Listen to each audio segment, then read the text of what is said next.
There's another lighter over here too. Yeah. Is that what? Thank you. That's why I brought two. It's not your first rodeo. Yeah.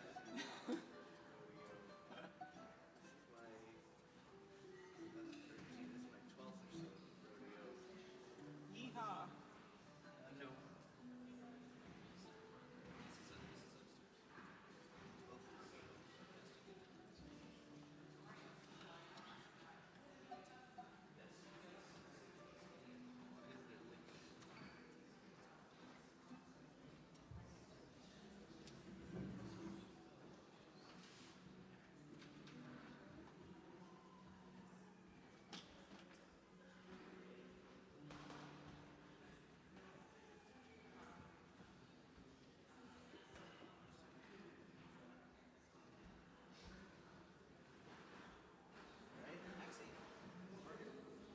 No, she's prophetess. She had big dreams last night, but said stay home.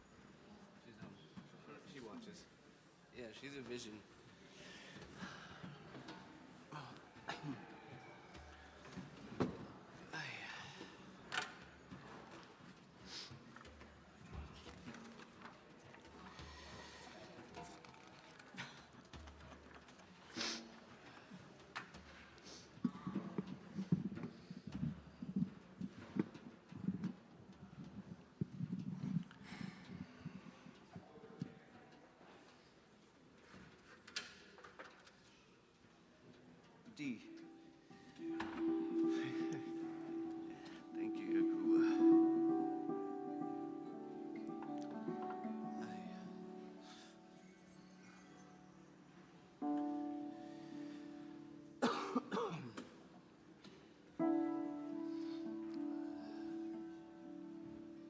Sydney.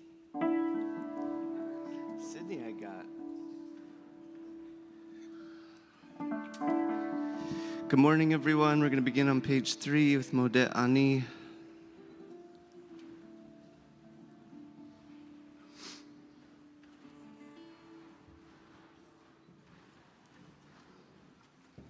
I don't have my phone, and I didn't email Castle. I have to do one more thing. Max, you open. No.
מודה אני לפניך, רוח החי וקיים, שחזרת בי נשמתי בחמלה, רבה אמונתך. מודה אני לפניך, רוח החי וקיים, שחזרת בי נשמתי בחמלה, רבה אמונתך.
אני לפניך, רוח החי וקיים, שחזרת בי נשמתי בחמלה,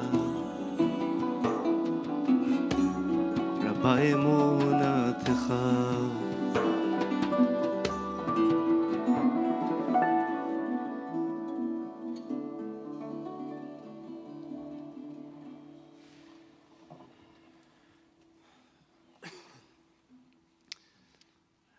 Where's Tom? Tom, can I have a hair more Yakuba? Welcome everyone. Welcome friends who are here in the room. Welcome friends who are joining us from afar. Thank you to Tom and Jay for making the technical magic. Welcome to our spirit music masters, Nezi Antakli playing percussion, Yakuba Sissoko on the kora, Megan Gould on the violin, Max ZT on the hammered dulcimer. We're going to make a prayer for the morning on page 4.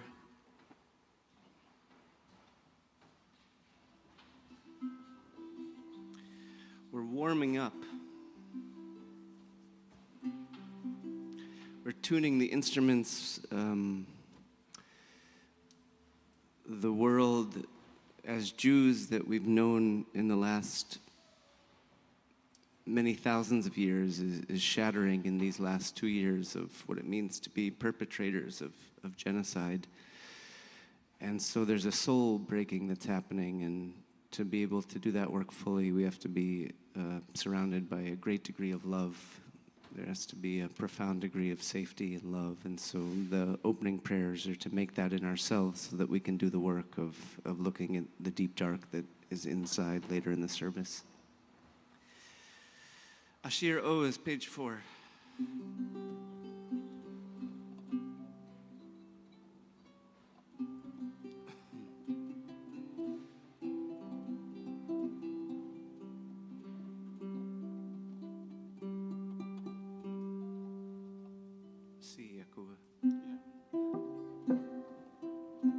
I'll have to tell Yakuba's the tuning. I don't have to say anything else.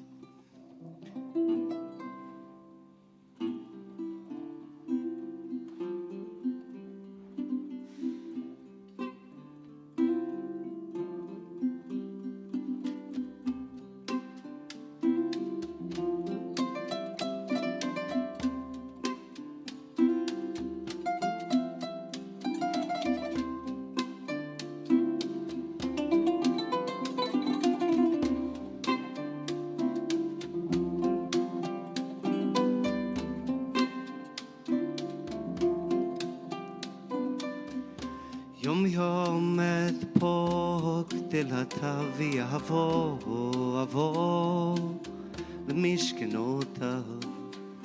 יום יום אדפוק דלתיו ויבוא אבוא למשכנותיו ואחביר מנפלאותיו להגיד בבוקר בוקר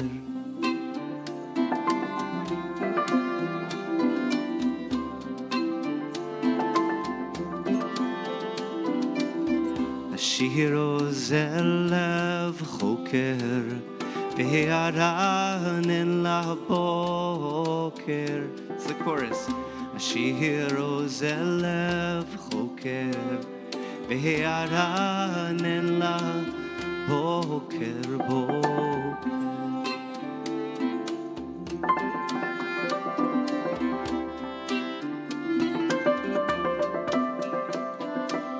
שחקה אוהל מטח וידמה תחתי השטח בשערי מזרח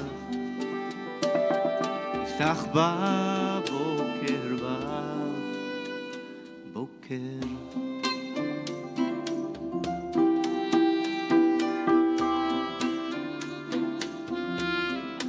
השיר עוזר לב חוקר וירענן לבוקר רב. שיר עוזר לב חוקר וירענן לבוקר.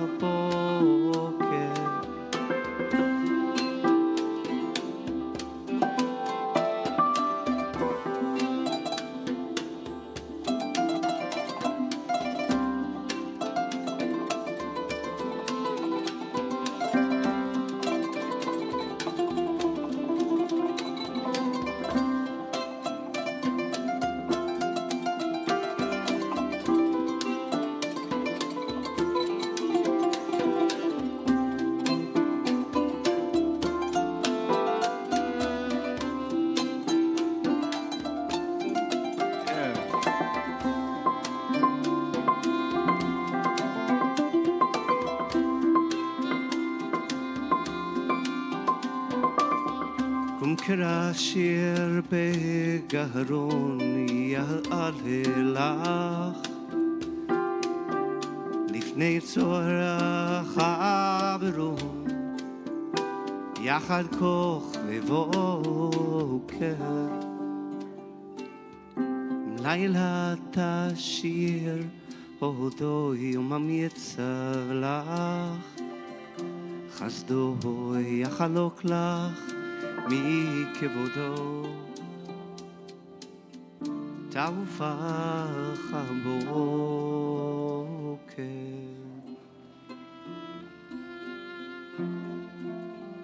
Last one. השיר עוז אל לב חוקר והרענן לבוקר.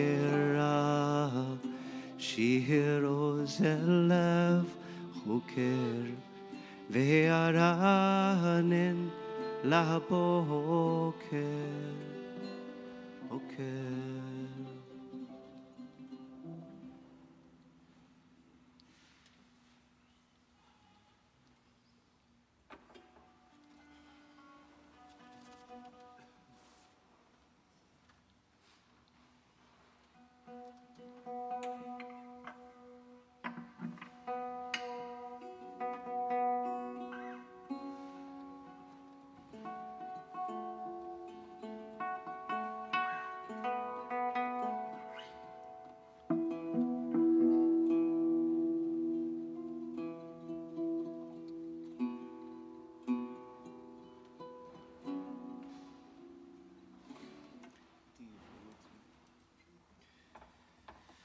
Okay, friends, we're going to do something. We have a little surprise. Our friend Hannah, who's been with us for a few years, emailed me, I think, a few days before Rosh Hashanah and said, do you think we could do a baby naming in the middle of the service? And I said, we haven't done that before, but we're definitely experimental. I think we could do a baby naming in the middle of Yom Kippur. Do you think we could do a baby naming in the middle of Yom Kippur? Yes.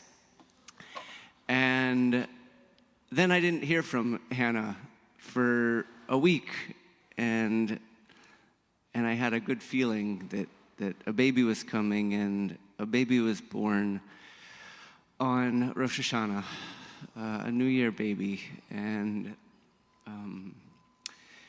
the baby comes from lineages that are beautiful and profound and have been creating gifts for many of us. So we're going to make the baby naming. I'm going to introduce it very briefly with the beginning of a song, and then the parents and grandparents are going to come and speak and give the name to the baby. Then I'm going to give a little blessing, and then just me and Yakuba are going to sing a song to the new little one who's among us. So if you'll welcome the parents and grandparents with smiling eyes.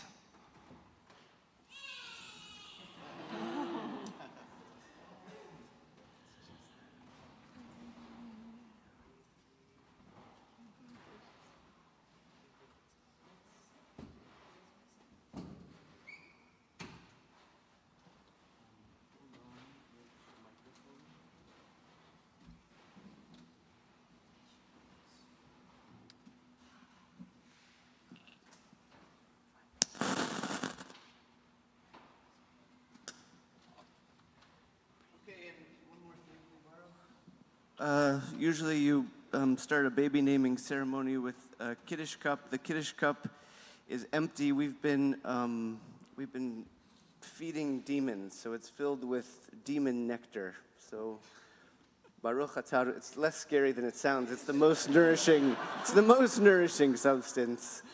Baruch Atah Adonai Eloheinu melech haolam borei peri hagefen. Thank you, good morning, and thank you so much, Rabbi Zach, for having us. So this is Rio May, and we'd love to share a little bit about the meaning behind her name in English, as well as her Hebrew name.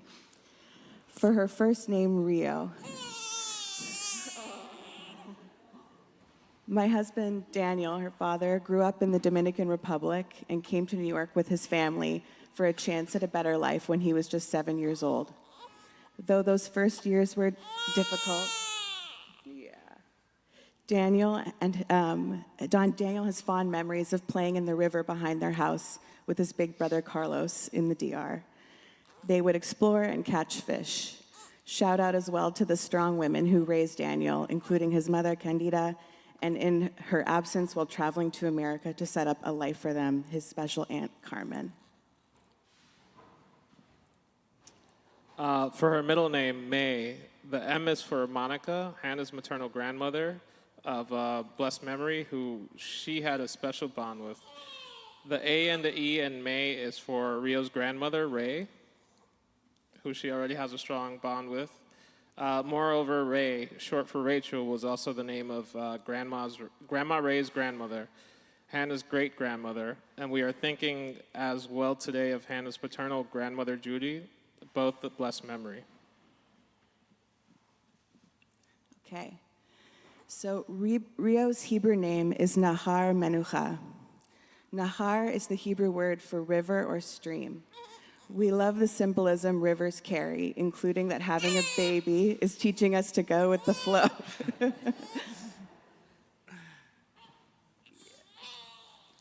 Menucha, Hannah's grandmother, Monica's Hebrew name. Menucha means rest, tranquility, or resting place.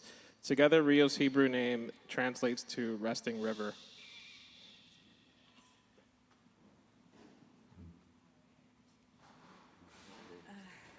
Like a resting river, may she be able to flow and rest within herself and her whole life long, and be a place of peace for others to rest with her.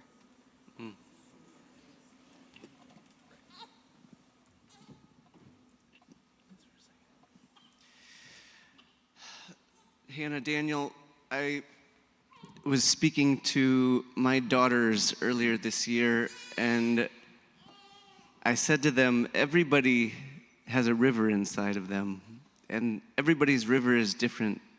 Some people's flow big, some people's flow more gentle. And it's a big thing, a life, to understand how to nurture the river that flows inside of you, how to watch it, how to be with it, how to tend to its waters. This is the practice of a life, how to learning the honor, the particularities of the river that you are, dear Rio Nahar Menucha. This baby is part of a work that we are so blessed to have, because it's bringing rest to the river of many peoples. And what a thing to be of the generation, the child of the generation, the grandchild and the great-grandchild, engaged in the work of resting a troubled river.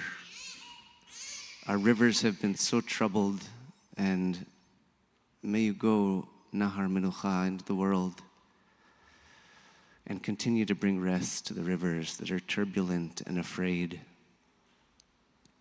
We're going to sing you, just Yakuba and I, really gently, a lullaby that's a blessing of healing. The river can hear the song, you can hear the song, and there's always traditional to bless the mother, that she is protected and receives healing after birth.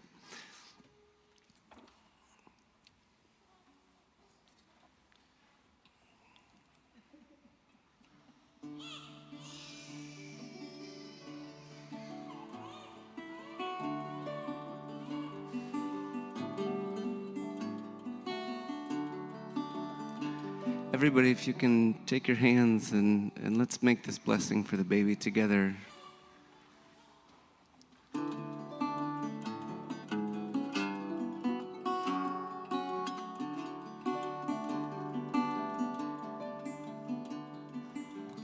Rafat Siri El Neman Ki at rofa uhuman Ad roshi shorchal shivten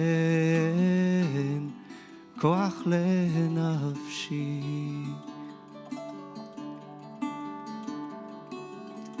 petach shehar harachamim ram shochen bamromim alav dach simcha zedach En merachem bilhadach.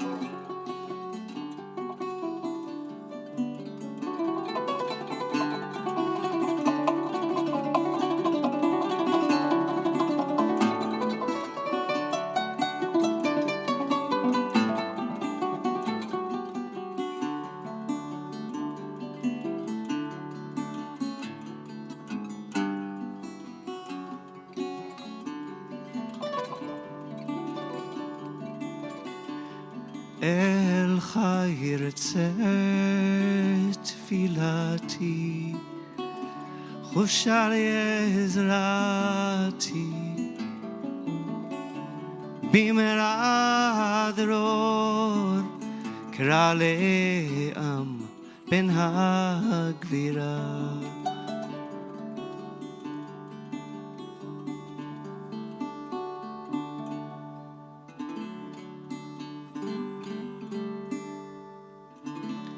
Riomai Nahar Menucha, may you be blessed. We say Amen.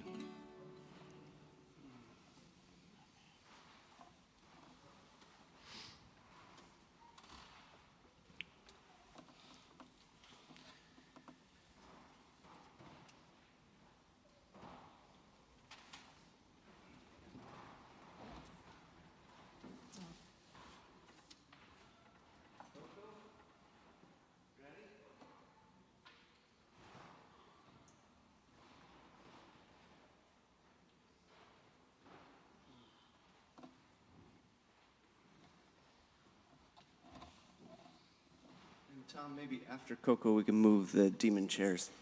The baby blessing chairs. Hold on, we're going to get you going. Yeah, of course.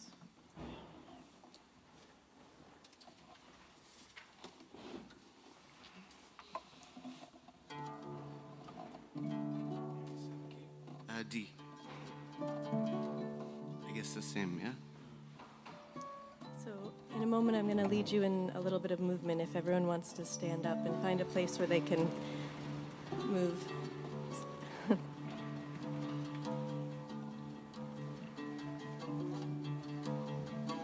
You're welcome to come into the aisle and go to either side.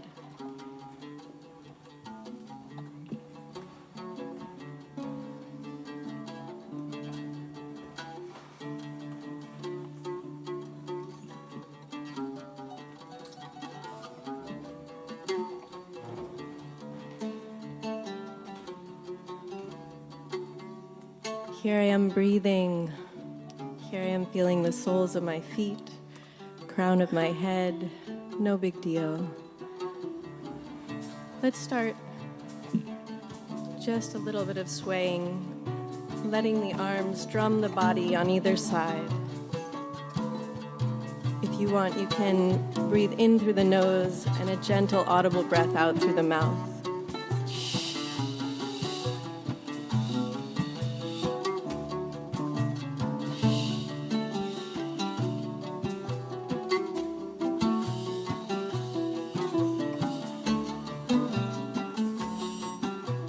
Drumming the organs in the front and back. The front, maybe the forearm strikes the belly button where we came in to this world, where the umbilical cord was. And then as you strike the back, in traditional Chinese medicine, it's where we go out from the world. It's the exit.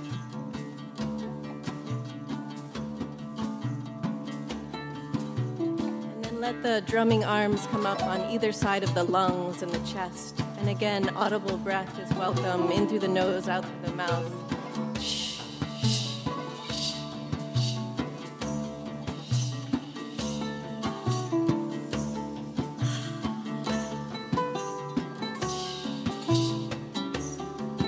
The lungs are the organ of grief.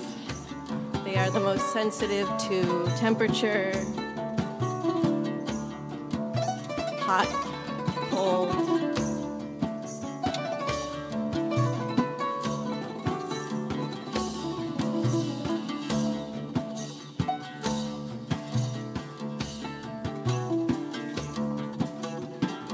And when we pray, sometimes we strike the chest. When we mourn, sometimes we strike the chest.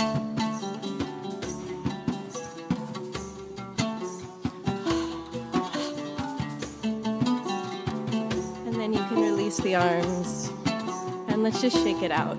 Little bounce in the knees, shaking it out, letting it go down, down, down, down, down, down, down. And then what are you receiving? Up, up, up, up, up.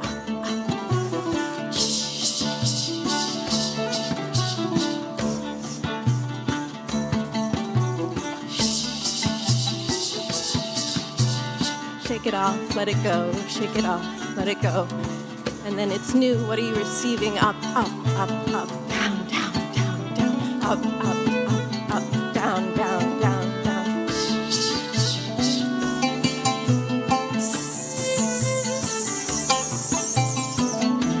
And for the last few moments, you can shake as vigorously as you'd like, even having a little adult temper tantrum.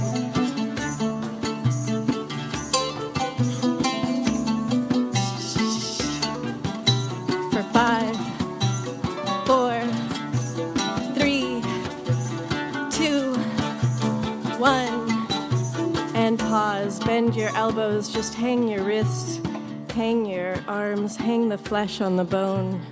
Sit your weight back a little bit into your heels and feel the echo of all that you just created, circulating the heart, the breath. Here I am breathing. Here I am feeling the soles of my feet, crown of my head. No big deal. Very big deal.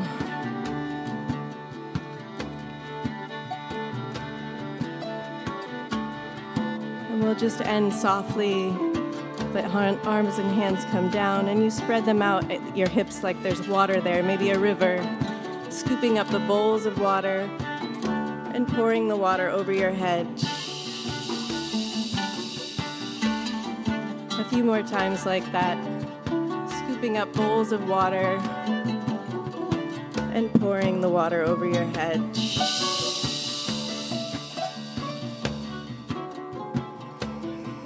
Light as snow, soft as rain.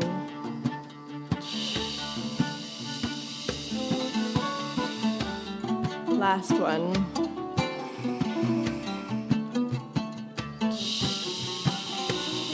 When you come down to the bottom, spread the hands, get all the air out. Taking little pumping breaths.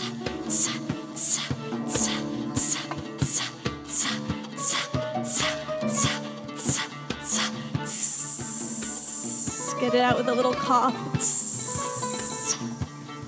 Place your non-dominant hand underneath your dominant hand, feet right underneath you. Close your eyes and let yourself sway like bamboo in the wind. No big deal. Very big deal. No big deal.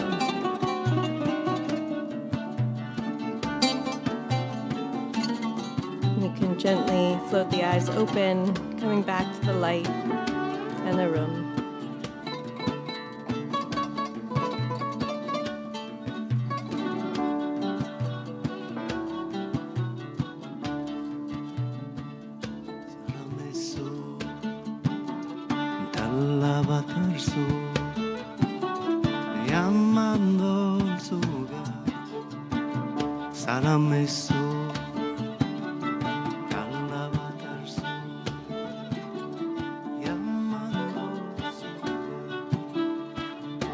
Baruch, we turn to page 5.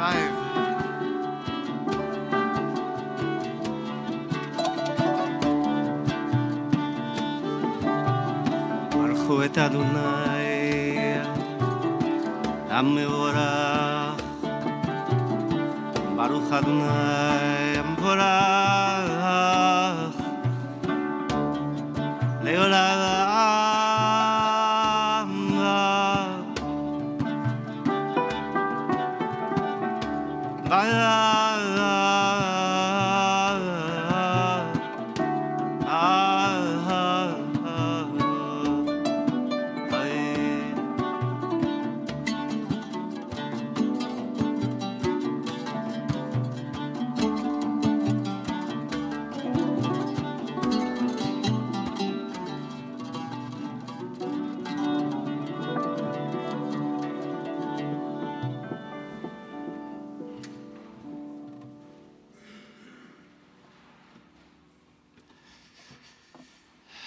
Take your right hand, if you like, and run it across your heart line.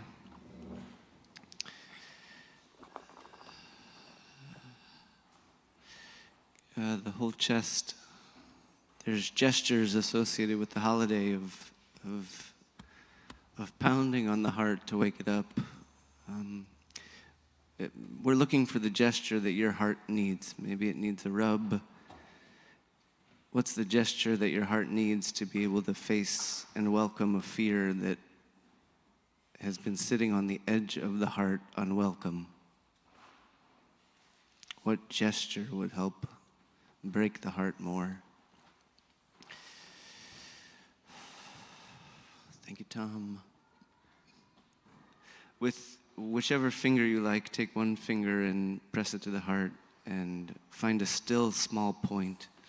Let your eyes rest closed and draw your being into a point.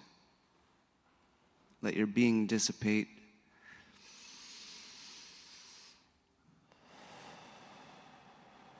Be just a point.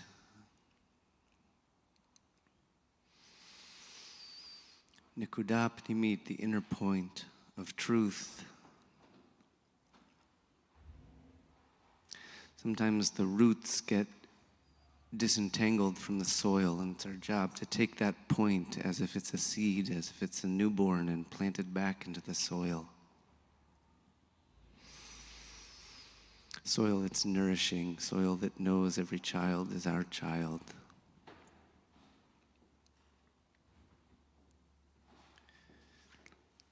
We're going to sing the Shema together slowly, each word a breath. Take a big breath in. Shema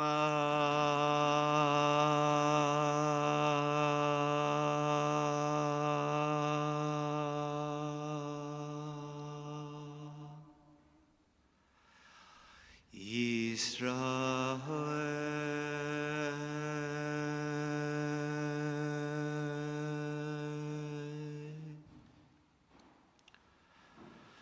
Adonai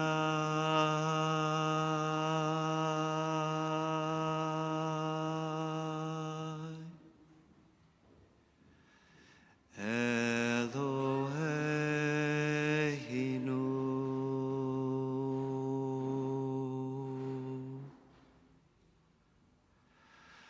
Adonai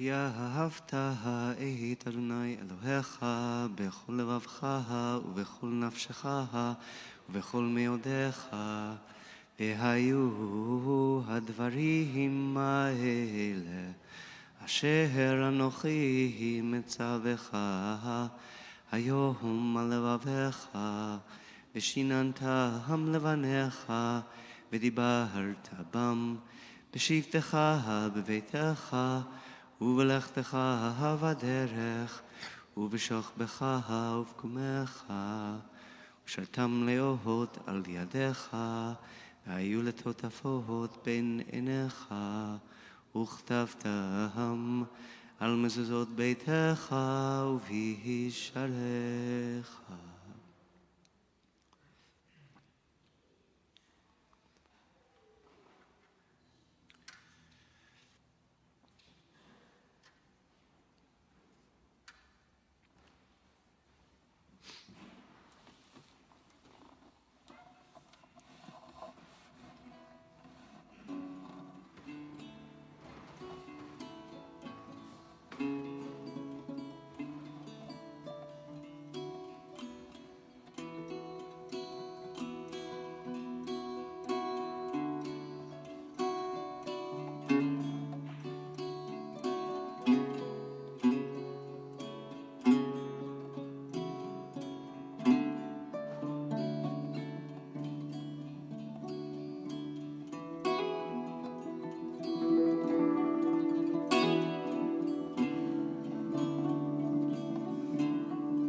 drew a Kabbalistic diagram on the first page. We're trying to teach the real Kabbalah here at the Temenos Center, where spirit and justice are hand in hand. Anybody who's not teaching justice along with spirit is full of poo-poo.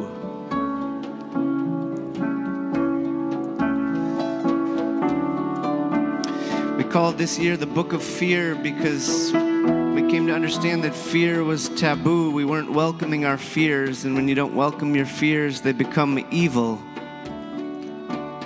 In the Jewish communal psyche, we have a fear that the Holocaust will happen again. And we didn't acknowledge that fear, we mismemorialized it. We took people into the carts that were sent to the gas chambers, and they closed the door on my grandmother last week at the Holocaust Memorial Museum. They wanted her to be afraid. They didn't want her to leave with the sense that she could trust the world, the people outside, the people that were not Jewish, the people that were different than her, the people that were black, the people that were Palestinian. They wanted her to be afraid. To memorialize something as evil as the Holocaust is very, very painful. It necessitates profound skill sets that we've learned from our wonderful teachers of being able to be present to that much hate and evil and trauma and to still come out with love and trust.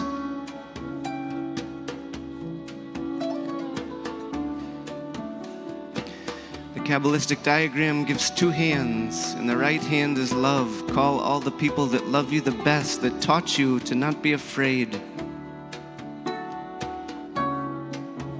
Some of our teachers gave us that, some of our teachers did not. Find the teachers that gave you this, that gave you the courage to say, we can trust even when we've seen how great evil's powers are. And in the left hand is fear. Rabbi Nachman taught that if you go to the place of fear, you'll find wholeness because it's the place we're most likely to exile. I learned this year that I was afraid of trusting that someone could hold me. I was held in a way that left me afraid of trusting, and so I said, I'll be a rabbi, so I always have to do the holding. If I'm always doing the holding, then I don't have to look at the fear. I'm ready to look now. Put them both over your heart. This makes tiferet, beauty, balance.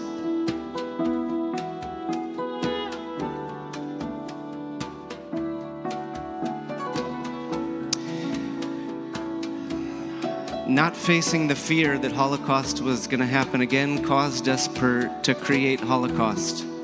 We enacted Holocaust because we weren't willing to look at the fear, and that's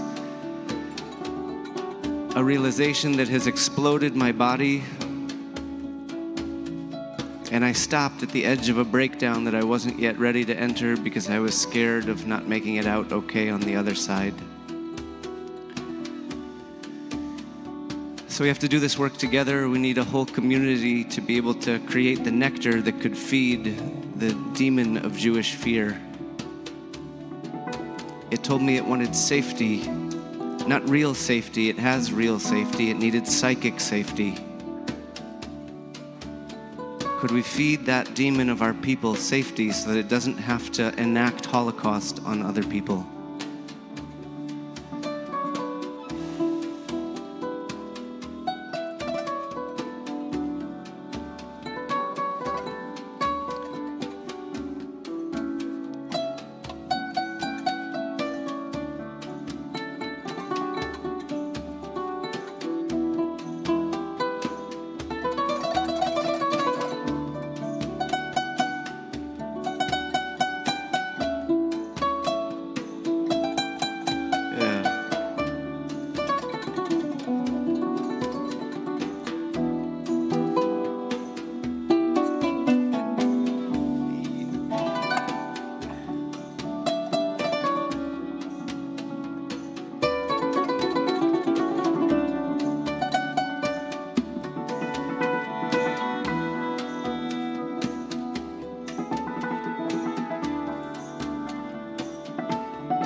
My new friends are going to come help us with the Micha Mocha prayer. I haven't got their names yet.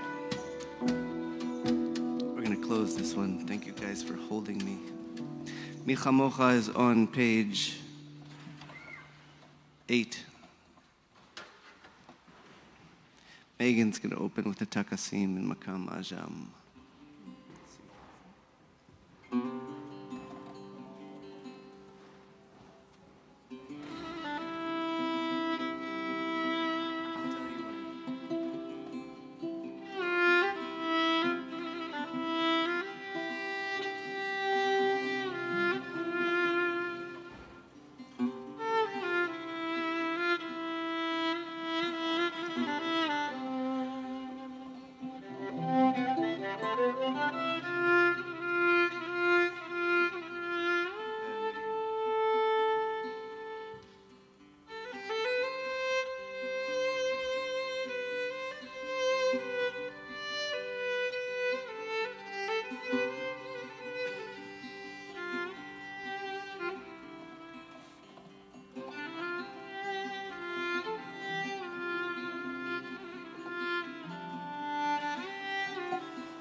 Sing this together, page 8.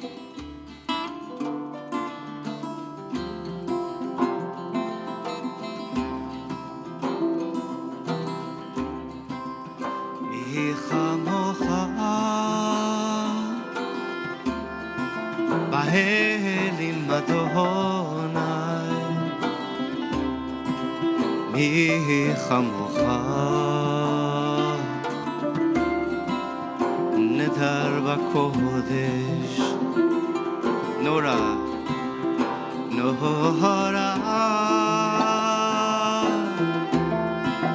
Tehilot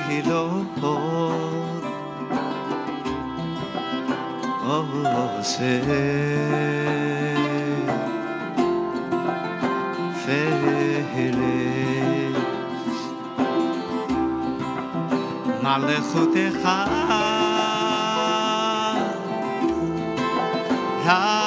Ufanecha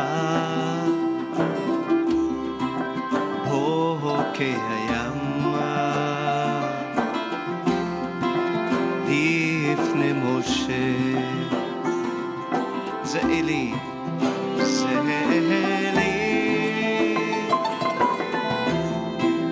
Anu ve'ameru Adonai Imloch Le'olam va'oel Dilelai La la la la la La la la la la la la la La la la la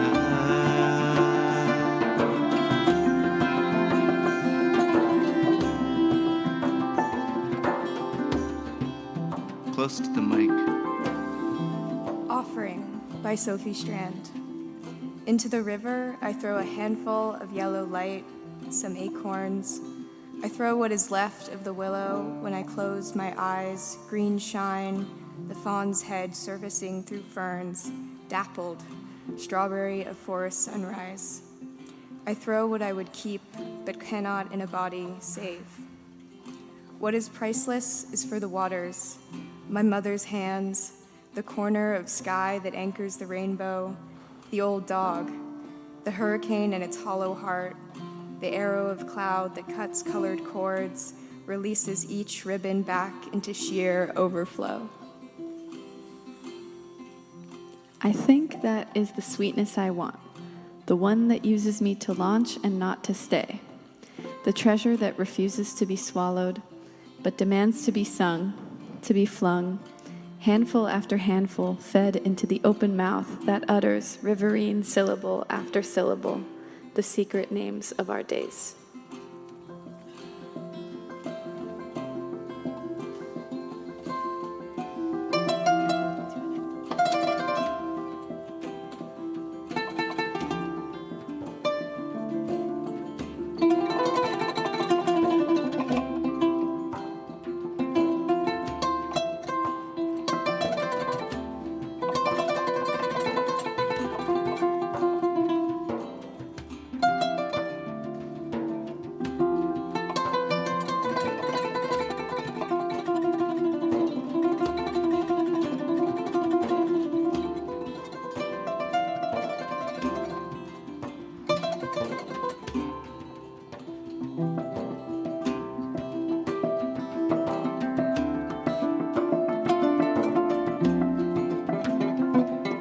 Baruch.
Ufros,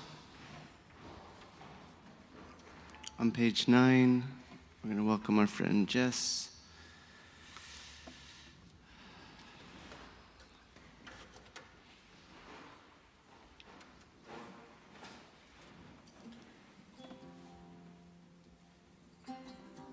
Hold on, Jess. That's first.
ופרוסה עלינו סוכת שלומך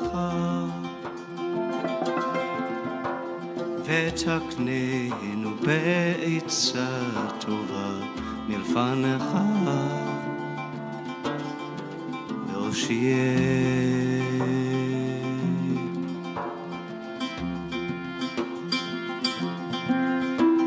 ופרוסה עלינו סוכת שלומך ותקננו בעצה טובה מלפניך והושיע.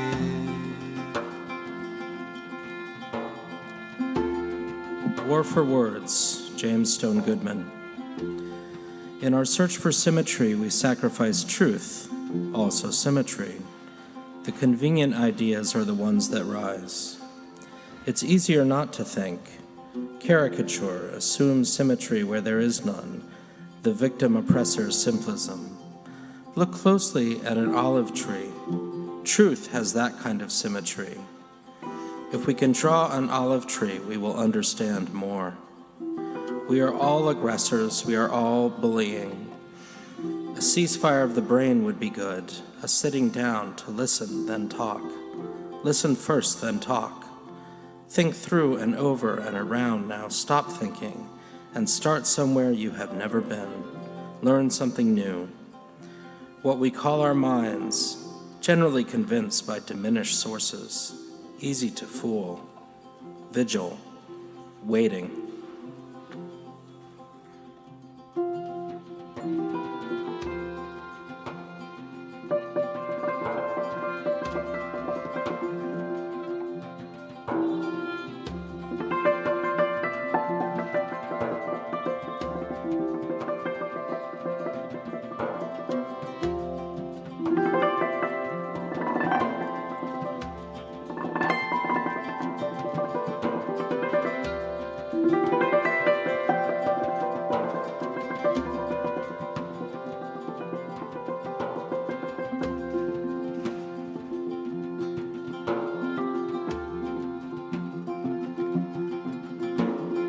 פרוסה אלינו סוכת שלומך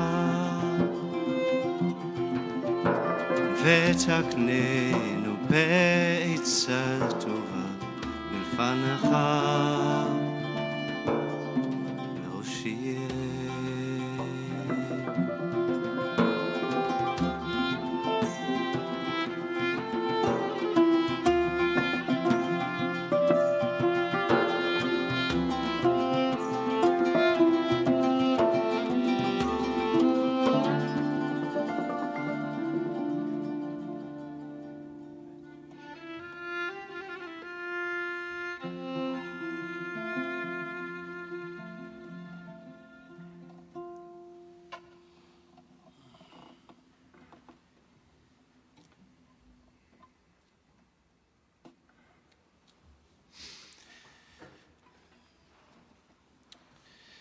Do you think we should stand for the standing prayers or stay seated? Stand for the standing prayers, raise your hands. Stay seated for the standing prayers, raise your hands. I think the standers win. If you'll please rise for the standing prayers.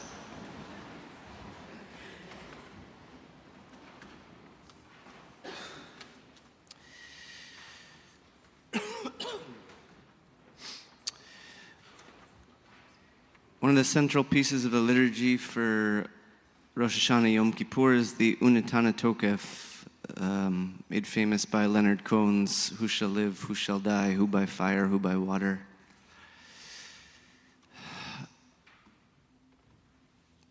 We paired it this year with Shel Shel, which I will explain in a moment, and ask you to sing a drone with me as we call in the drones that are floating over Gaza. The piece that I want to call for us, when I was thinking about fear, one of the meditations in preparation was how unevenly fear is distributed in the world.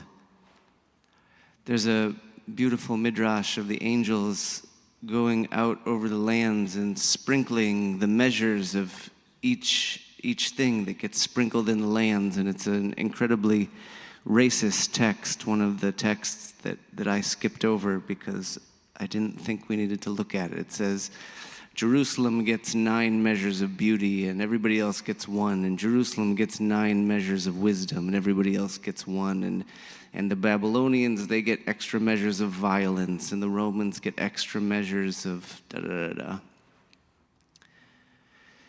But I thought of that when I was thinking about fear, because there are certain places and certain people and certain identities that get extra measures of fear. We get a very light sprinkling of fear in some ways, as very privileged in Americans, whatever identities we walk with. Some of us more, some of us less. To be in Israel is to have relative safety compared to what it means to be in Gaza. You walk on the street. Safar went to Tel Aviv a year in. He said, everybody's at the beach.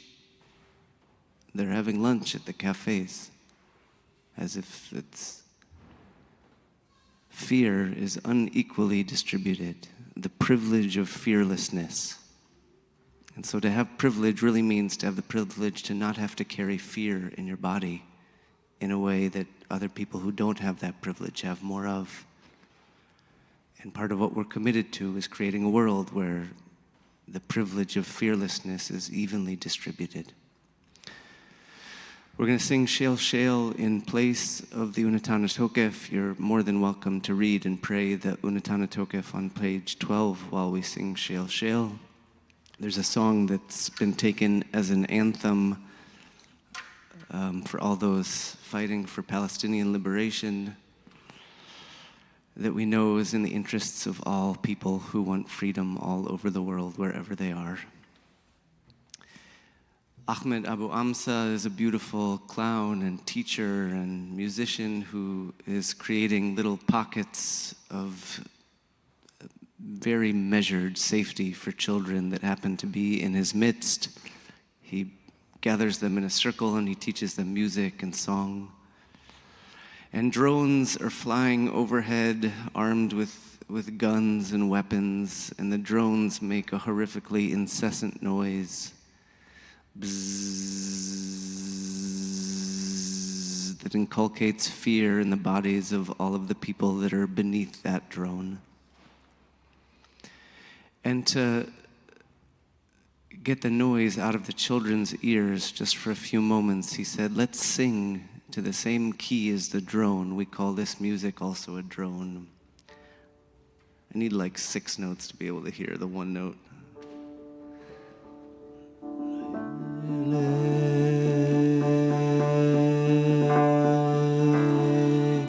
So we're going to make a collective drone. Whenever you need to take a breath, somebody else will sing. The drone is a prayer.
شيل الجمال شيل يا وتقبل أمي الشاي مختار بالهير ذير يا ليلو ويل ويل الدليمي ويل ويلو من العصر الله نجو ليلا نداويلو شيل الجمال شيل يا وتقبل أمي الشاي ذي مختار بالهير يا ليلو الظالم ولو من العصر على نجوم الليل أنا داويلو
شيل الجمال شيل يا هواتك بلدم الشيل دي مختار بالهيل ذيل يا ليلو ويل ويل الدليمي ويل ويلو من الله العصار الله نجوم الليل نداويلو شيل شيل الجمال شيل يا هواتك بلدم الشيل دي مختار بالهيل يا ليلو ويل ويل الدليمي ويل ويلو من الله العصار الله نجوم الليل نداويلو.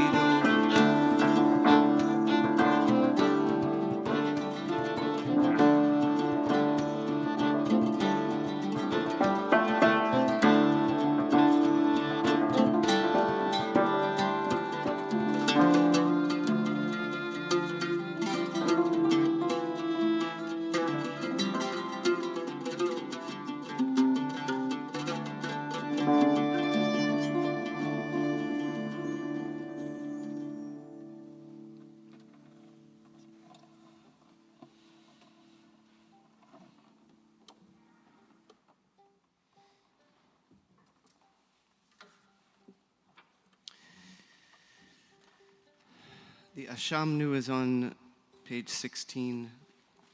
There are two confession prayers. The suffix nu is the plural.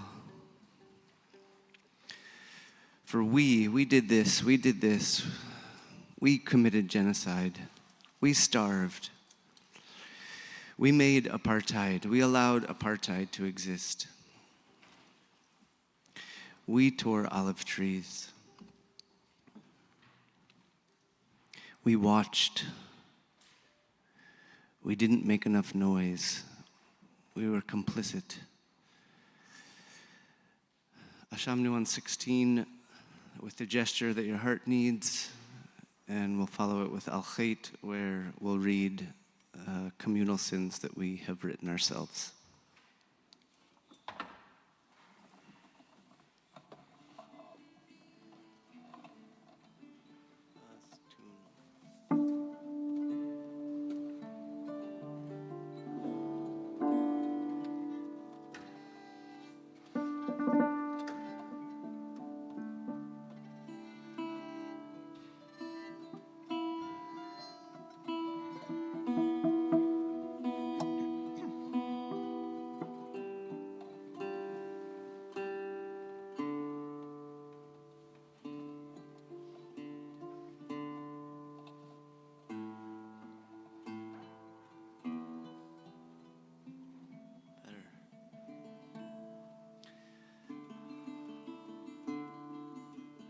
Ashamanu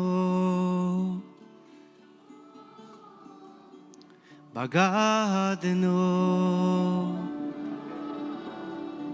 Kazalnu Dibarnu Dofi Hevinu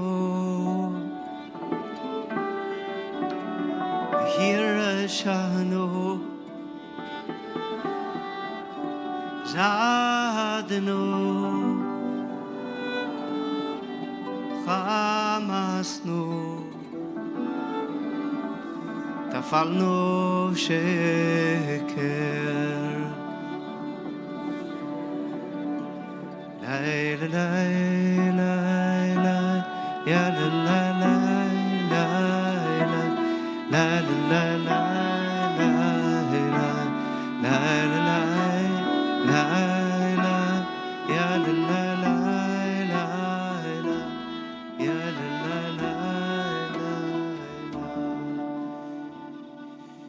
Atznura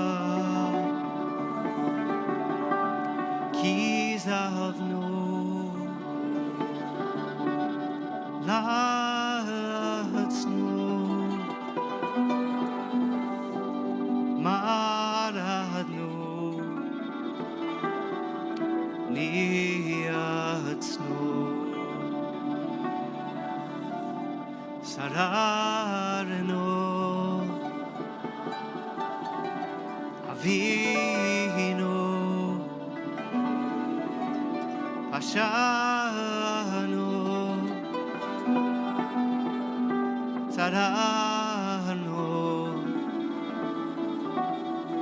Kishino Horef La la la la la la la la la la la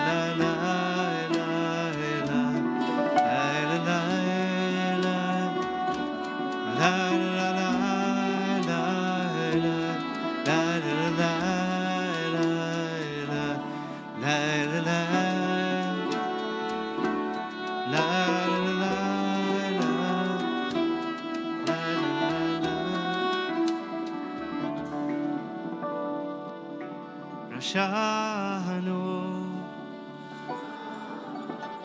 Shichadnu Tiyavnu Tainu Titano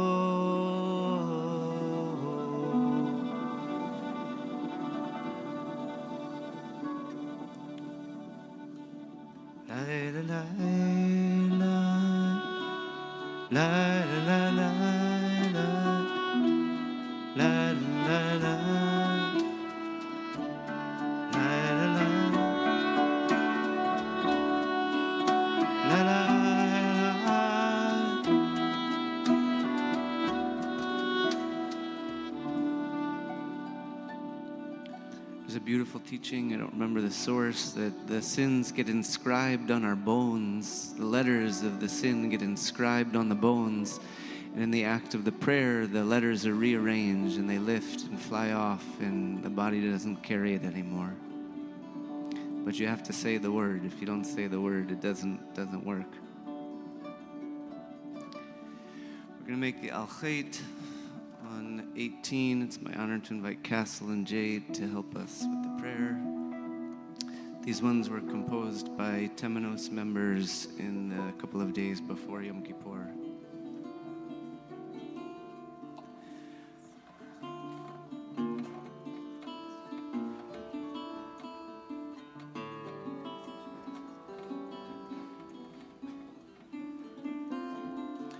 חטא שחטאנו לפניך באונס וברצון, ועל חטא שחטאנו לפניך באימוץ הלב, על חטא שחטאנו לפניך בבלי דעת, ועל חטא שחטאנו לפניך בביטוי שפתיים, על חטא שחטאנו לפניך בגלוי ובסתר, על חטא שחטאנו לפניך בדיבור פה, ועל חטא שחטאנו לפניך בדעת ובמרמה. ויעל כולם אלוה סליחו סלח לנו מחל לנו כפר לנו.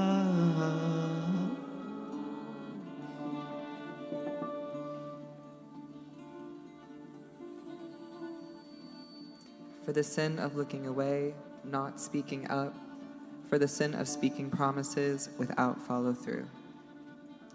Garbage, grease, and mess, hard to clean up. Fearfulness associated with being, the externals, the simple words, the easy ones, the sweet words, thirst, water all around. For the sin of genocide, ethnic cleansing, entitlement, dispossession, disrespect of land and people, white supremacy and Western supremacy, forsaking the bond of humanity, reduction of pain and suffering. For the sin of ignorance. For the sin of thinking safety is predicated on the erasure of others, swallowing injustice to maintain comfort, avoiding grief at the expense of numbing joy, valuing some lives more than others. For the sin of not trusting each other enough to stop an active and highly visible genocide, not believing my voice can make a difference, going on with daily life while bombs drop on people and the earth, forgetting that we are all one. For the sin of believing, empire acts in service of freedom, falling for propaganda.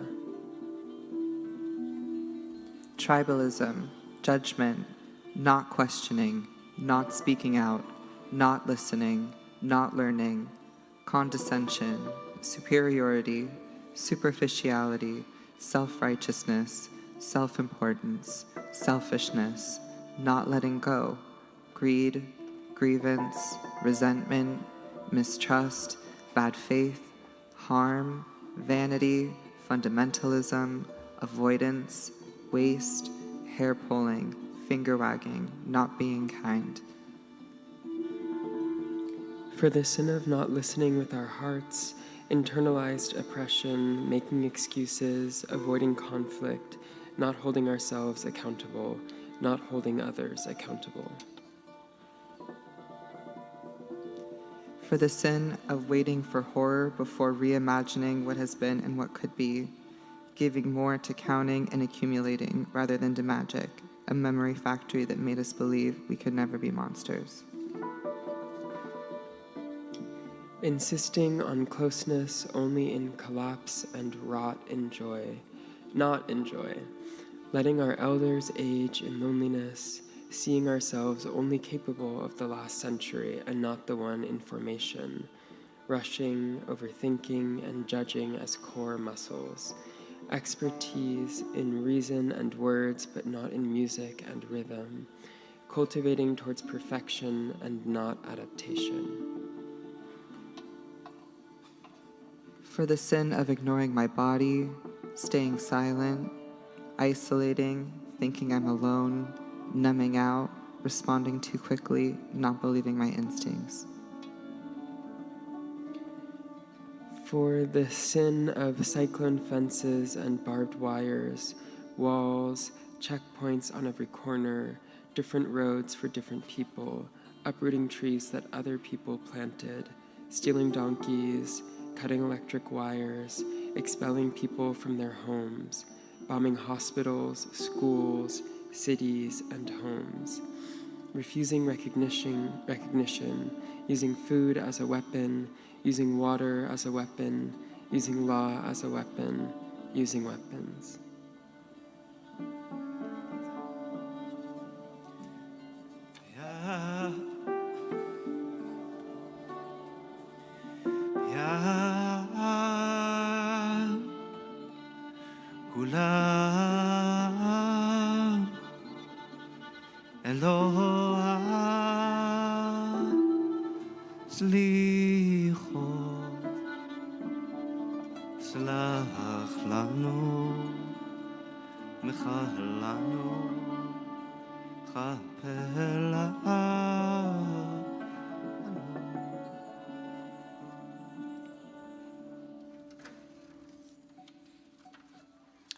Avinu Malkeinu, Imenu Malkatenu, on 19.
Avinu Malkeinu,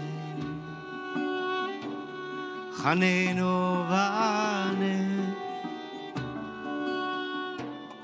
Avinu Malkeinu, Chanenu Vane, Ki ein banu ma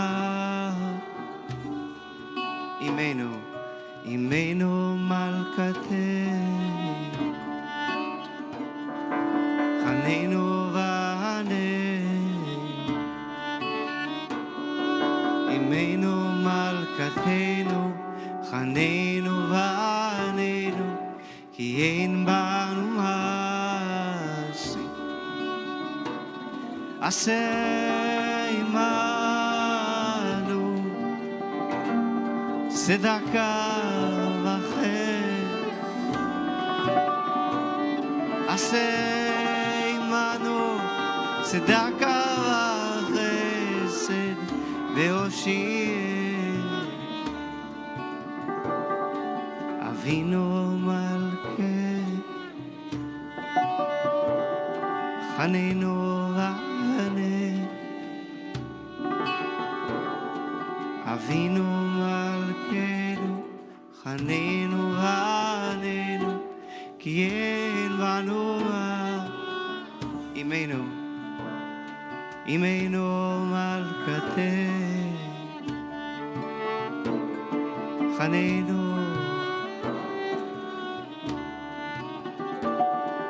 אמנו מלכתנו, חננו ועננו, כי אין בנו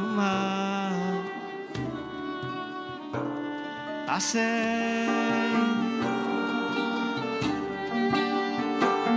צדקה וחסד,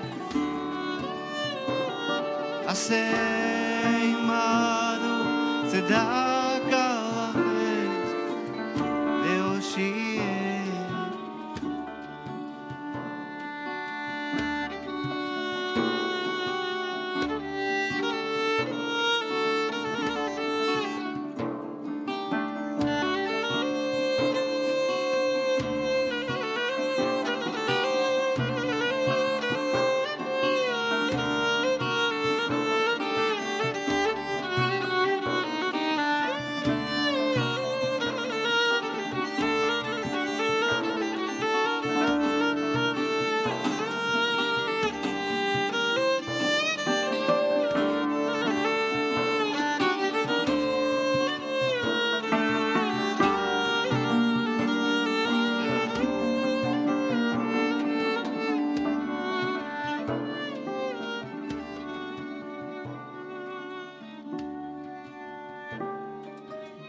We're going to invite anyone who'd like to be one of the priests or priestesses to bless the people. If we did a good enough job naming fears and truths, uncomfortable ones, the circle is more whole and our capacity to bless is stronger. If you feel you need to receive blessing, stay where you are. The posture to receive blessing is like this. The posture to give blessing is like this. Don't look at the priests or priestesses. Spirit is coming to hover between their fingers when they make the blessing. Come on up now, and if you have a kafia or a talis to cover your head, come cover your head.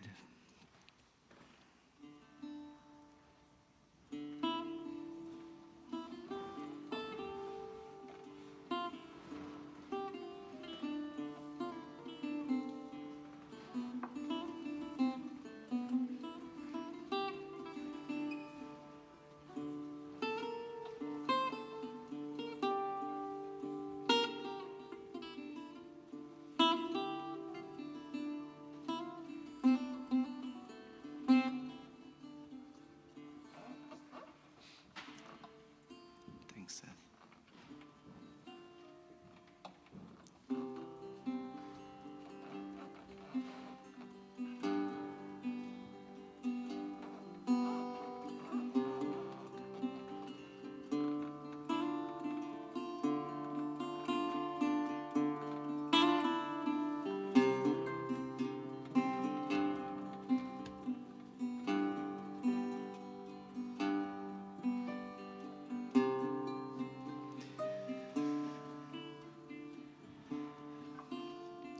יברכך אדוני וישמרך,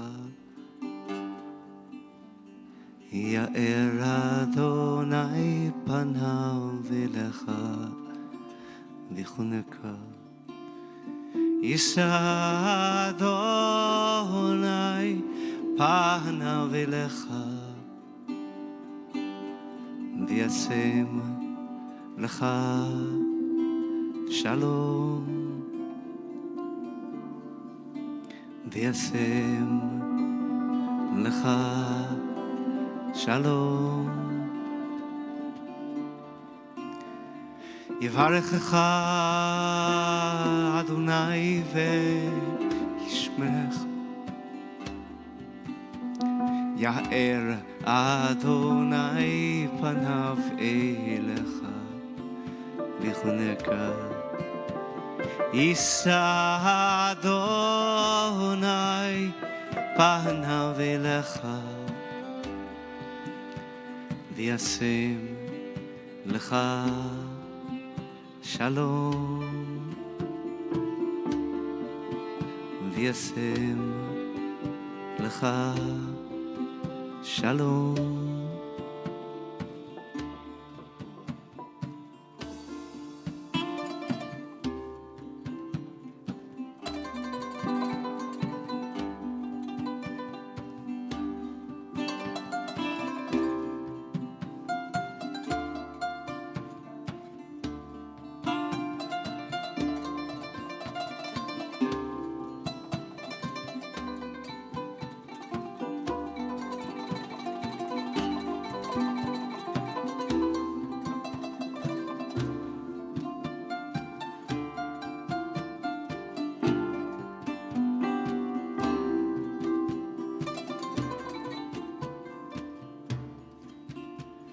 Yevarechecha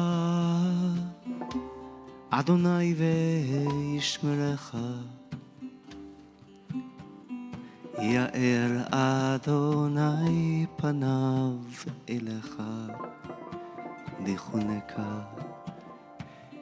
Yisa Adonai panav elecha v'yasem lecha shalom. V'yasem lecha shalom. V'yasem lecha shalom.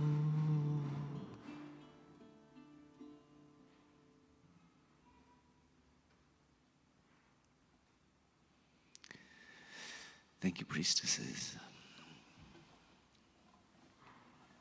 Everyone can be seated.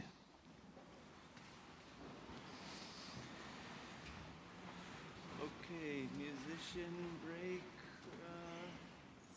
Just keep a little bit of an ear, but probably, I'm not sure, probably 20 minutes, half an hour, 45 minutes, could be.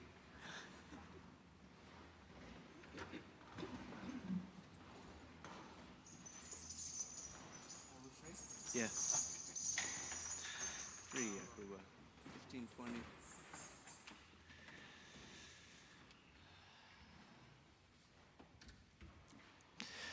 Okay, everybody, give a shake. Good work. Thank you for working with us. Beautiful prayers. I couldn't hear everybody on Rosh Hashanah. I don't know if it's you guys that are singing more or the sound team did something, but I can hear you sound really beautiful. Okay, I said everything I needed to say last night, and if you weren't here, I coughed through the whole thing, and it's on YouTube, so if you'd like to go check it out, you're more than welcome. If you'd like to skip it, but all my words were spoken. I wrote nothing for today. I sat with Thelonious Clay, my pal, in the morning, and he woke up with this question. He said, which is a cooler word, Rosh Hashanah or Yom Kippur? And then I was trying to explain Kippur, atonement, at oneness, and we were playing with Bakugan balls, and I said it's like the two things coming together. This is to become one with the thing that you were afraid to become one with. It was exiled, the exiled parts. And he said, like bananas eating monkeys? I said, yes, exactly like bananas eating monkeys. So the only thing I want to do is catch us up. I think we mostly did it through the service. The work was to welcome fears, to see that they became evil, and last night to own our complicity through the whole thing, you know. I think there's been an instinct which has been overly kind to say our problem is not with Judaism, it's with apartheid, it's with occupation, and it's nice, but in a room, and I particularly didn't really invite Arab friends because I wanted there to be Jewish work. This was Jewish work that we didn't need other people to take on for us.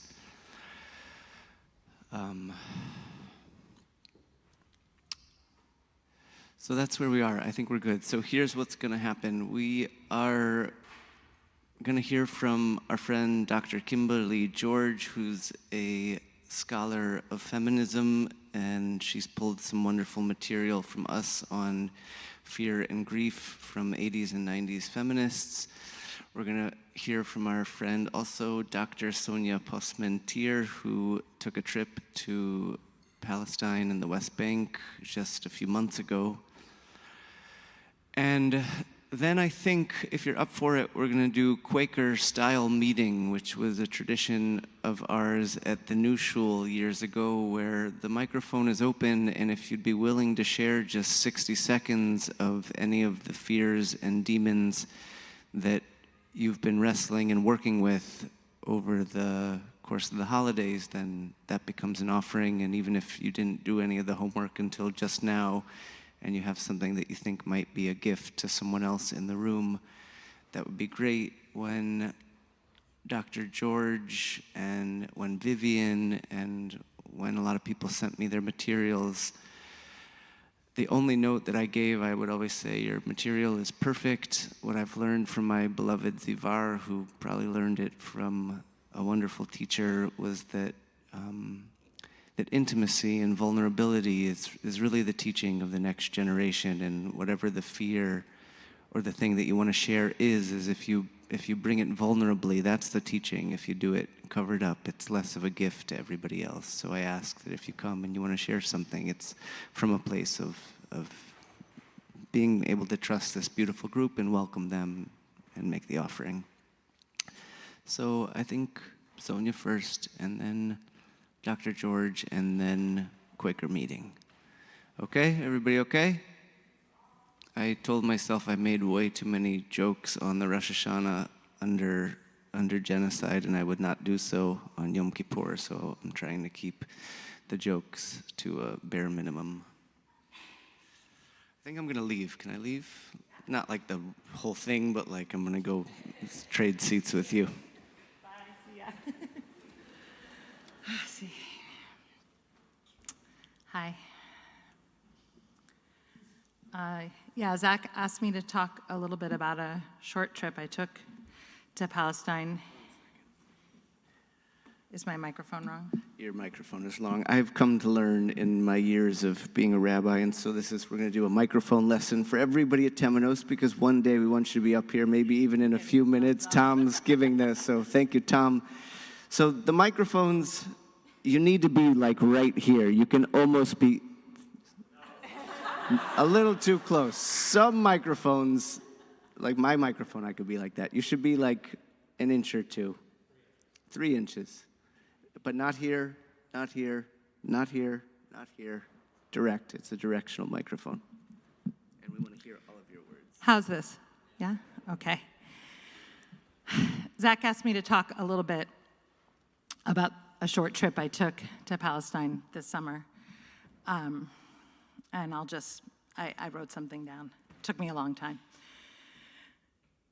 You can watch the murder of Auda Hathaline, a 31-year-old English teacher, soccer player, and community organizer in the West Bank Bedouin village of Umm al-Khair, from several different perspectives, captured on different phones. Some of you may have seen them on YouTube.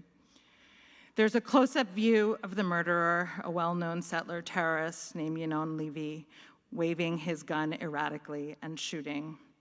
Or from behind the fence in front of the community center, you watch Auda fall into a bloody heap. Most hauntingly, you can see Auda's final moments as he saw them, while he filmed the community's altercation with Levy from 50 meters away. Through his eyes, you see across the fence to where a bulldozer lifts and lowers its blade to prepare the ground for new outposts of the Carmel settlement. You see villagers shouting and throwing stones at the machine to protect their trees, water, and electric lines.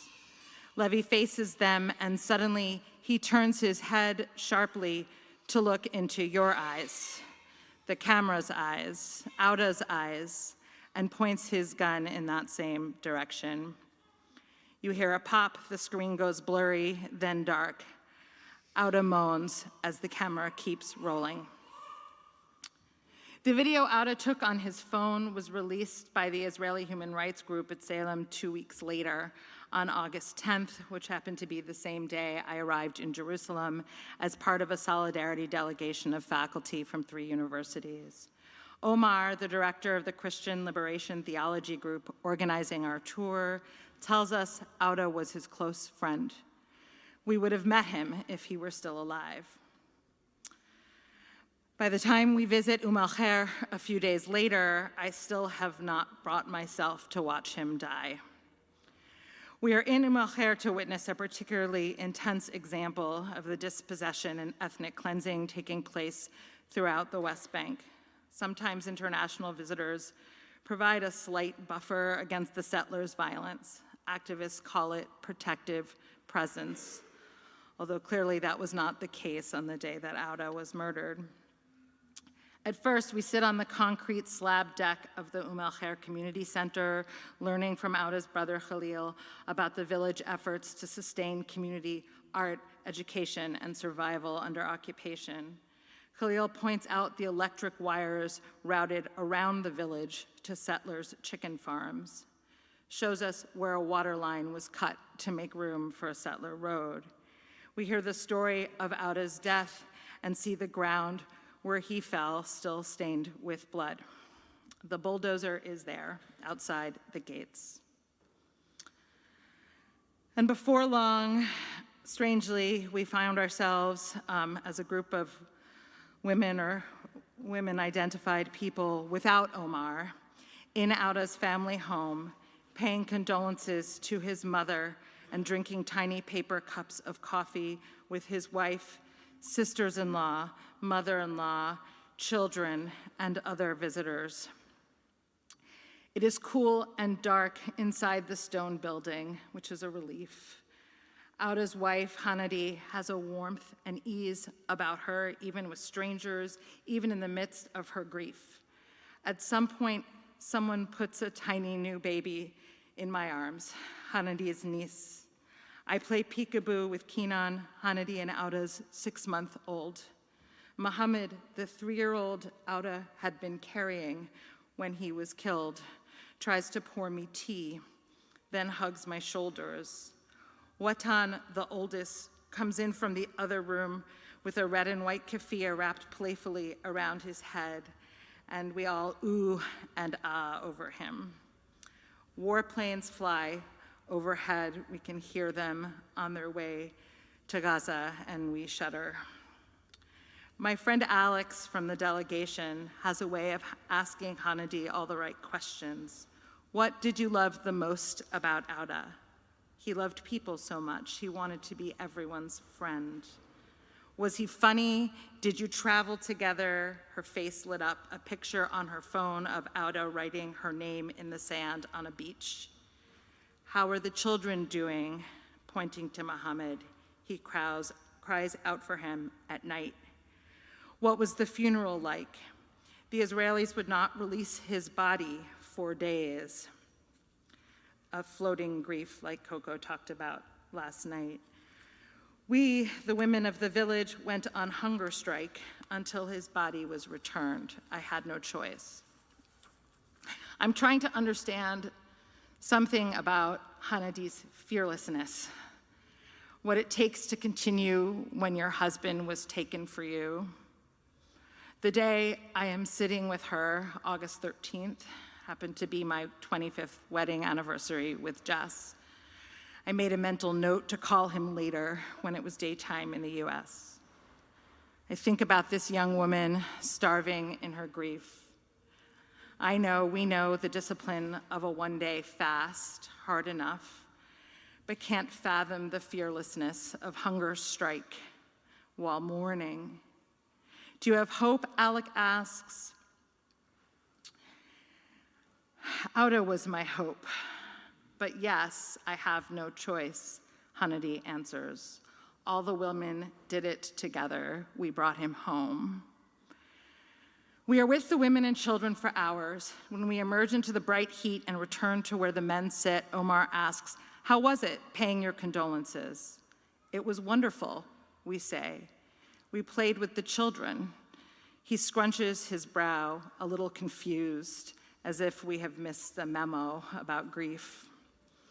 On the phone before Rosh Hashanah, Rabbi Zach says he wonders if maybe fearlessness is a privilege, and he just spoke about this earlier.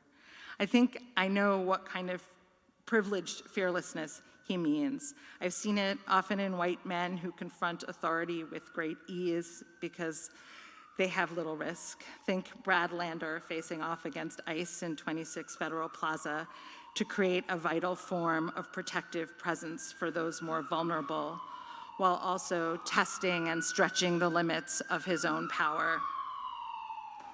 I have tried sometimes to be fearless in this way myself, fearless like a white man. But I am mindful that on the other side of that thin line, Yinon Levy is also testing the limits of his power, testing with a gun that we paid for, a demonic fearlessness, another word for which is fear. The fearlessness I encounter in the people of Umm al-Khair is neither that of the demonic armed Levy nor of the empowered righteous Lander. Auda and Hanadi practiced and practice a fearful fearlessness because they have no choice. They have looked their demons in the eye. In the hours before Kol Nidra, I finally watched the video yesterday. I wanted to understand the fearlessness of Auda's attempt to witness and document, to learn the vulnerable fearlessness of no choice but struggle. I can't know what Auda felt before the bullet pierced his body, but for the moment, through his eyes, I am standing in the place of his body. I know the fear I would feel for my land, trees, livelihood, and home, for the community center I had helped rebuild after it was demolished. Fear for my brothers and cousins, one of whom has already been knocked unconscious by the digger's blade. For my mother who will watch me die and ask my murderer, "Why did you kill my son?" And for the 3-year-old I am holding in my arms. In the shape of Yinon Levy, I must look at my demon, our demon, in the eye. The warplanes are overhead, but I have the room full of women around me. I have no choice. We have no choice but struggle.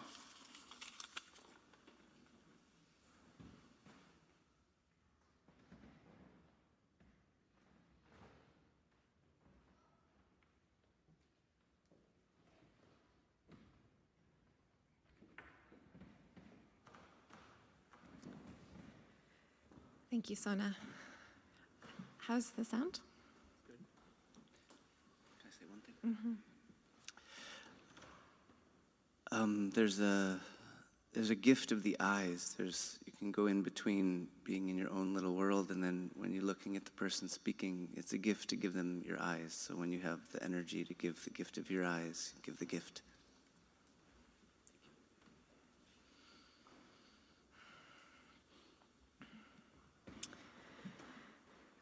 Rabbi Zach asked me to meditate on Jewish feminist contributions to this discussion of Jewish fear.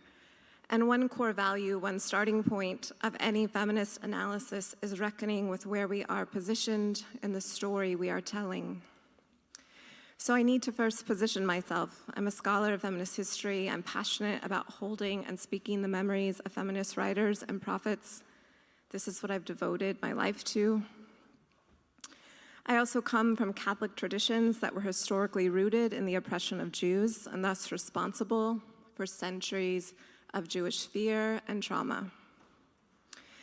Western European Christianity, which is only a piece of my Catholic roots, I also hold Lebanese Christian history in my veins, but white European Christianity is particularly a long history of creating a demonology that not only oppressed women and burned us as witches, but also oppressed Jews. These demonologies created the blueprints of modern-day racial categories. And to say this another way, under Western colonial violence and its layers of anti-Blackness and settler colonialism, there was first Western European Christian violence built on anti-Jewishness. And all this violence in our modern world is interconnected. The traditions I come from are part of that violence, which has created the conditions for centuries of Jewish fear. And it is more complex than that because every tradition holds multiplicity. This is a core feminist claim as well, especially when we understand how women's contributions to any tradition are erased and continually erased even as we retell narratives of the tradition. We grow a feminist sensitivity to resisting a monolithic narrative of any piece of history.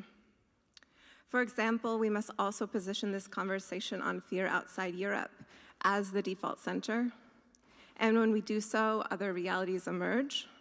Before what we call the Middle East, largely the former Ottoman Empire, which was cut up by Western occupiers and patriarchs, which is to say before the rise of modern nationalisms of patriarchal formation, many feminist writers want us to consider in these eras different histories of Jewish experience, including in some places and times where Jews, Christians, and Muslims live together in multi-religious communities of care, which don't map easily onto Jewish experience of fear under a Christian hegemony in Western Europe and Eastern Europe. All to say, valuing multiplicity with how one approaches a tradition or a history is a particular contribution of feminist thought, and Jewish feminists are very strong at this method. So to examine this question of Jewish fears, I will foreground a multiplicity of Jewish feminist fears that I see in the tradition. I want to stay in the tension of the multiplicity, particularly in the 1980s and 1990s. Israel's invasion of Lebanon in 1982 was a turning point for Jewish feminist writing and organizing. And in the decade after the slaughter of Palestinian refugees in Lebanon at Sabra and Shatila, a transformational process emerged, and one that involved naming of fears and reaching across difference to build coalitions. This is not an exhaustive list, but here are 18 categories of Jewish feminist fears I've woven from the texts I have the privilege to study, be challenged by, and be in relationship with. Fear of undermining one's own foundation through questioning a tradition. Fear of being assimilated, fear of not being assimilated, and the fear of not being able to speak about either with the nuances required for the intergenerational trauma and silence. Fear of challenging one's father and mother, and fear of naming the fears intergenerationally in families. Fear of men's violence towards women, and men's control of women's creative and spiritual power. Fear of coming out as Jewish in feminist circles. Fear of coming out as fighting for the rights of Palestinians in Jewish circles. Fear of being rejected and shamed by fellow Jews. Fear of being complicit in the oppression of Palestinians. Fear of not being able to stop the violence as it escalates. Here's a quote from May of 1988 by Irina Klepfish, one of the last babies born in the Warsaw Ghetto. Exactly how many Palestinians must die before we speak up? 1 million? Shall we wait till the whole Palestinian population on the West Bank and Gaza and all those in camps are murdered? Is there not evil that we must object to before it reaches the level of Nazism? Fear of what one will do with national and military power when one has it after not having had it and suffered a genocide. Fear of Jewish pain being unseen. Fear of annihilation without their own nation. Fear of non-Jews being indifferent, non-Jews simply not seeing or engaging the uses of anti-Semitism by a Christian nationalist politics. Fear of losing the richness of diasporic identity because of the dominance of Zionist education, both in Israel and elsewhere. Fear for Jewish loved ones that extends across borders from Iraq to Israel. Fear of being erased as Arab Jews. Fear of being read as outsiders as Black Jews. Fear of being erased as women, lesbians, or trans people within any given narrative of Jewish life. Fear of not knowing when to leave a country. Fear of not getting out in time or not getting loved ones out in time. The fear of not being able to find the right words for the multiplicity of fears. And this last one is almost a verbatim quote from Judith Plaskow. Fear of whether we are all so locked inside our own experiences of oppression, wanting other people to hear and know us, but unwilling to undertake the difficult process of trying to know others. How can we use our experience of oppression, she asks, not to wall ourselves in, but to build bridges to one another? In addition to my quoting Plaskow and Kleppfish, this list reflects fears I found in Jewish feminist texts by brilliant writers such as Judith Butler, Ella Shoat, Deborah Britzman, Adrienne Rich, Melanie K. Kontrowitz, Jonathan Boyarin, Jonah Boyarin, Carol Conaway, and Rabbi Rutenberg. What are my own fears? Rabbi Zach asked me after I shared with him this list, so I will end with a few of my own. I fear in all of our traditions we will continue to erase and suppress the truths patriarchy wants to erase and suppress, including the recognition of our fundamental interconnected vulnerability and that all of our liberation must be bound together. I will fear we will keep trying to solve the oppressions, the harm to earth and waterways, white supremacy, anti-Black violence, anti-Arab violence, anti-Semitism, settler colonial violence on Turtle Island, class exploitation, ICE and mass incarceration, apartheid, targeting of trans people, white Christian nationalism, colonial violence globally, that we will try to solve these oppressions without engaging the feminist foremothers who knew all violence is interlocked and that patriarchy is a linchpin in the wheels of domination. I fear that the histories of women, and particularly working class women, as knowledge makers and visionaries was never collectively held with care and respect. That it's being lost and will continue to be lost without renewed efforts to recover their words, their stories, their knowledge, their magic, and their resistance strategies based in coalitions across difference. I fear a future where men who are spiritual leaders and political leaders don't read feminist foremothers, and there's no social or spiritual movement for men to learn feminist history or texts or practices. I fear we will not access the power of the imagination to change our world.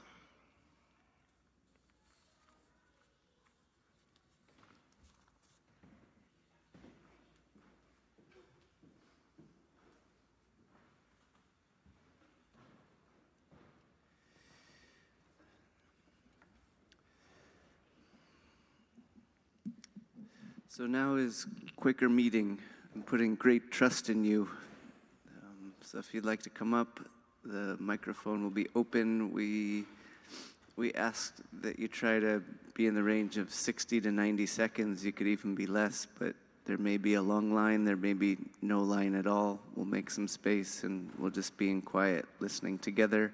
If there is a line, just kind of crowd around here till you're ready to come share something.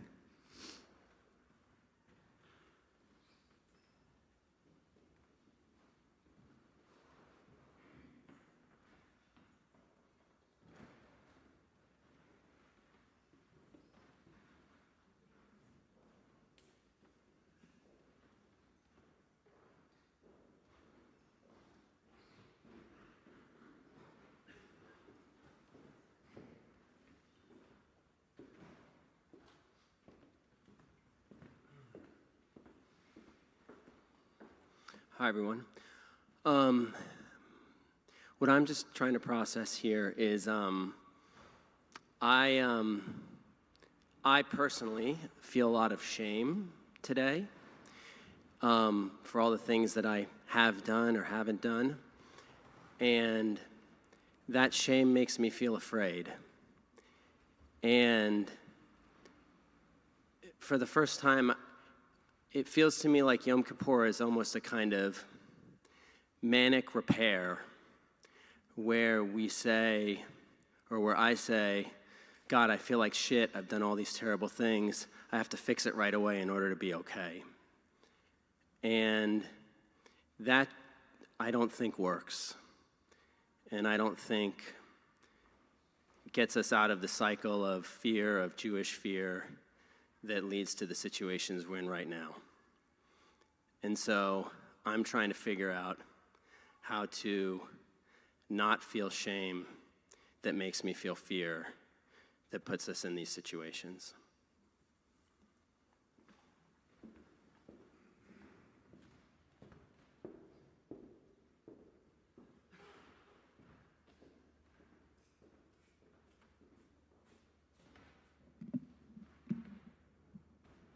See if it goes down this low.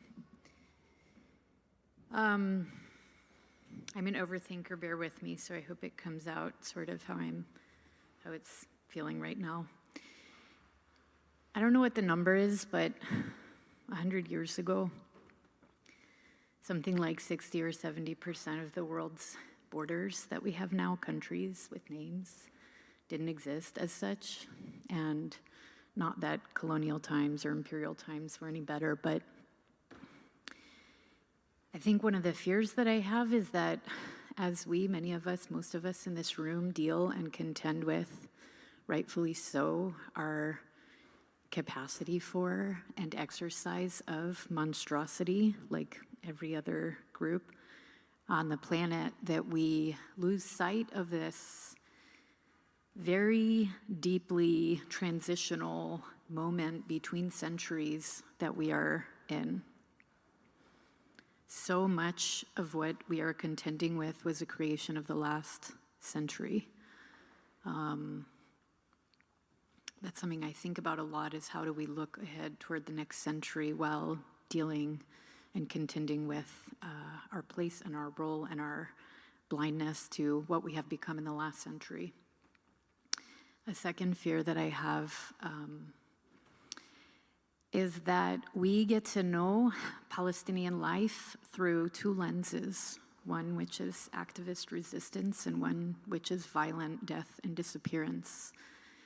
And this really loses people's stories about their parents and grandparents and neighborhoods and foods and holidays. And I just really, I hope and fear at the same time that this moment of bearing witness and getting to know and being inside of and hugging and crying with our friends isn't one where we collapse into and flatten so much beauty and vitality and variation in history in Palestinian life and disbursement and what we are living through. And the last one is a really just personal fear that I have a tendency towards shedding. I'm like, F you, if you're not like on the same page as me, I'm gonna shed you really quickly.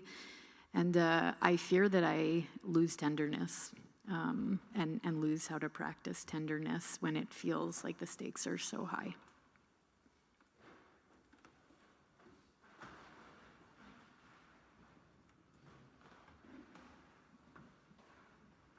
So just bend down a little bit. This is kind of a newly forming idea that I'm having. I started off kind of simply when I was challenged to figure out what I fear, and it occurred to me in real time, and I think I even said it out loud to Coco, I believe, who was holding the list. I'm having a hard time finding anything I'm fearful of, and it occurred to me how privileged that was. So today, I was sitting there in the pew, and I started to dig a little deeper. And I think that I'm coming up with this idea that I'm fearful of this flood of ideas that are coming towards me from so many intelligent, wise, emotional, passionate people that all make sense. And there's this binary that I've either constructed or is just there between being impressionable, open to all of the ideas, and then the moment you lock and you're no longer impressionable because the idea or the wisdom or the thought that you were impressionable becomes formed, and you take it on, and now it's become maybe a belief. And I think I'm fearful of that. I think it's liberating to be impressionable, and I think it's closed to be locked.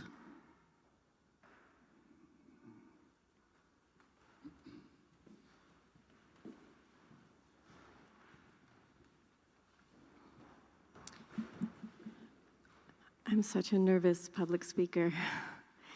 But I wanted to talk about some of the demon practice that we did at Rosh Hashanah and talk about some of the demons that came up.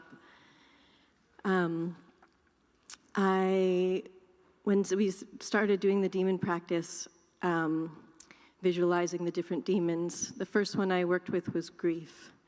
And this year I've been in a lot of grief. I lost one of my best friends at the start of the year, and I'm wearing her sweater today. And I'm about to lose another friend and possibly a baby in the family. And this year has been just the amount of inconsolable grief. So I was working with the demon of grief, and I was trying to visualize it, and it came as this wild green thing with arms that couldn't ever reach the thing. And I asked what the demon of grief wanted. And I was like, I'm never going to find this answer, because the thing that the demon of grief wants is the thing that's lost. And that's not an answer. You can't get that back. And so sitting with it a little bit, I thought, oh, the demon of grief wants resolution. And that was so special to me to get that, to feel that like all of that grief that is just inconsolable wants resolution. And then I worked with the demon of control. And the demon of control was wild and purple and had arms that wrapped around itself and crazy eyes. And I was working with the demon of control on the day of Rosh Hashanah, and all the kids are running around, and I'm trying to control the kids but not control the kids because I'm working with the demon of control and like letting them just be, but like really be quiet, like, please, could I just control you for a second?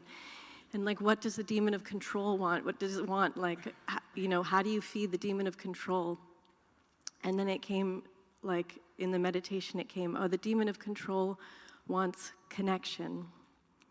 And you can think about it with what's happening right now. The demon of control wants connection in everything that's happening in the world right now and everything that's been brought up. And so I just wanted to share those two practices because they were so meaningful to me, who kind of went into the practice going, I'm never going to be able to do this. So thank you.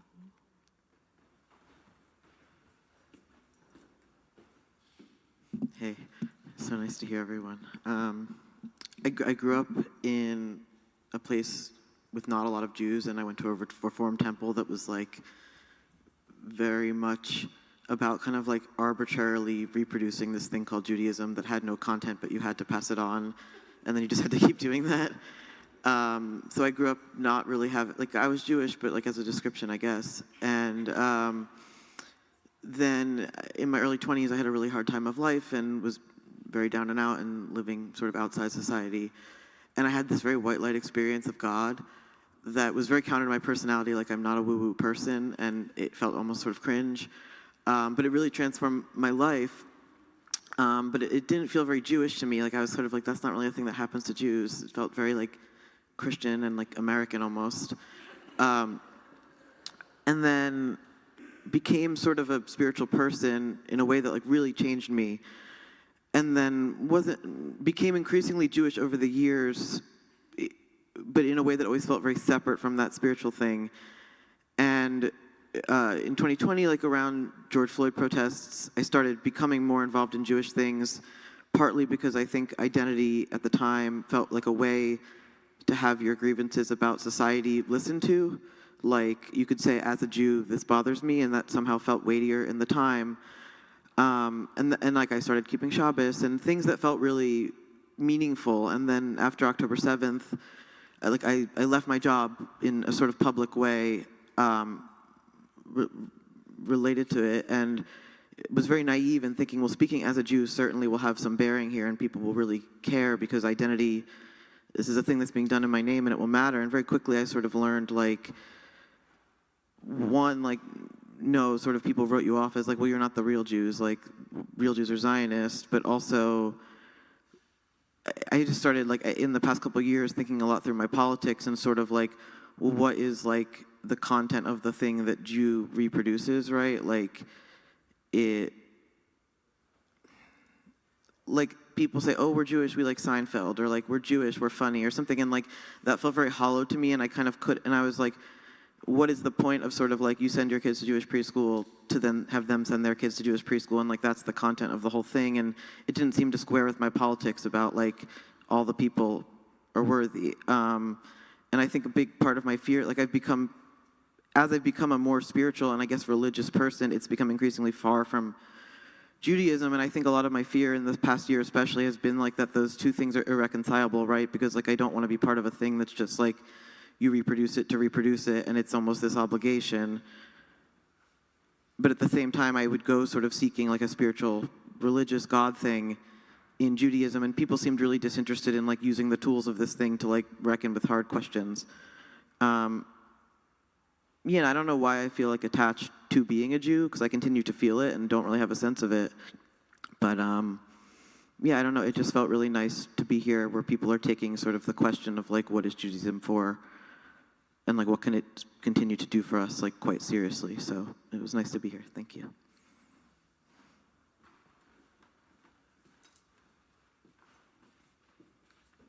Hi. Is it okay to have a little show and tell at a meeting, Rabbi? Where to begin?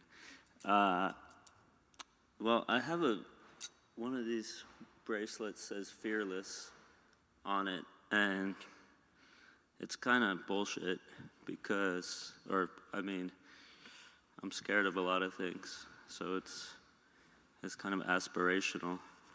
But then I found this book, this very ego-driven book they had us write at the Epstein Hebrew Academy in St. Louis, Missouri in 1989 when I was 9. Were you in kindergarten at Epstein? Yeah, same building. And all about me. My special feelings, I'm happy when school ends. I get angry when I have to go to bed early. I hope that I will live till at least 93. I'm good at football, which is never true. And then it says, I'm afraid of, I can't think of anything. So if I wasn't good at football, there were probably things I wasn't writing down there.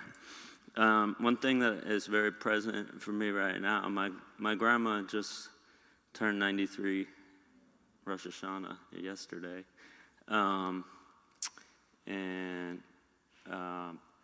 This is a cutting from her backyard, and I'm really scared that when she's not there anymore, that whoever shows up will take these down. And the reason that she has this here, this is a plant called Alkuba. Her grandfather, Menachem Mendel Kornreich, who was same name as Zach's great-grandfather, He was in Belgium, and he was killed by the Nazis. She left him behind when she was 8 to come to New York with probably diamond money. Her family was in the diamond business in Antwerp, and I have a feeling they were able to get the visas they needed by trading diamonds, blood diamonds, from his factory.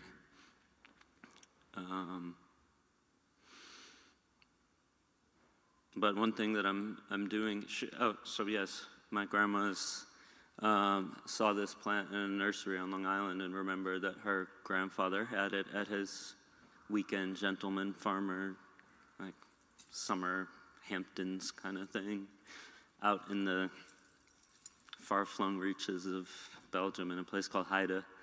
So she planted this, and one thing that I do to cope with the fear or safeguard is to take cuttings and replant them and give them to friends and share the stories.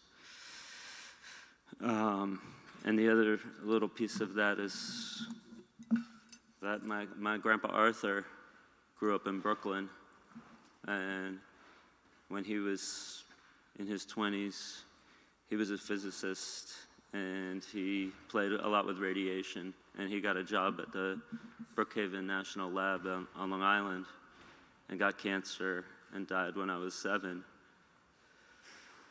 which was 1987, which was, I mean, Jesus, if I wasn't scared of that kind of thing when I was 9, of dying of cancer, I am now. But when my mom was in kindergarten and he was 23 or something, moved out to Long Island.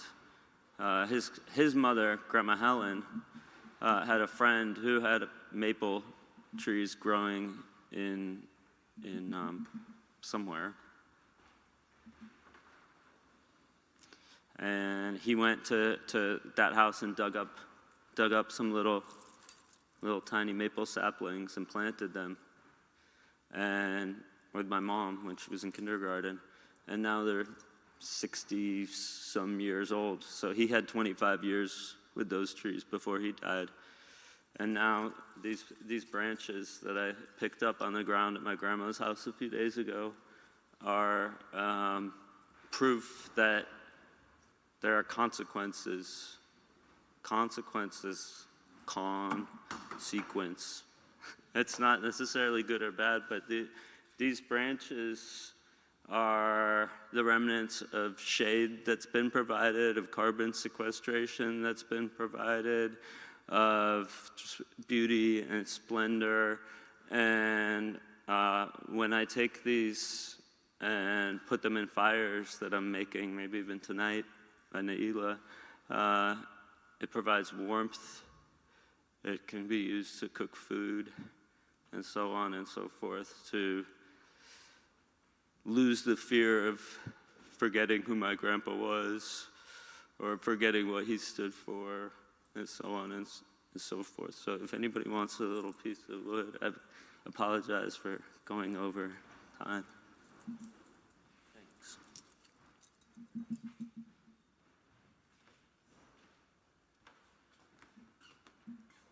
That was beautiful.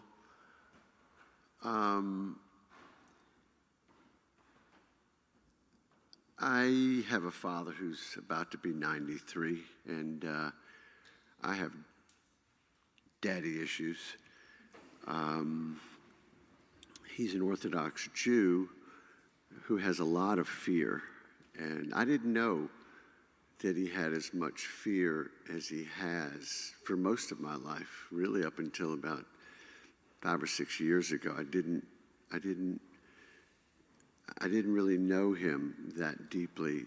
I craved him, but it's a difficult time,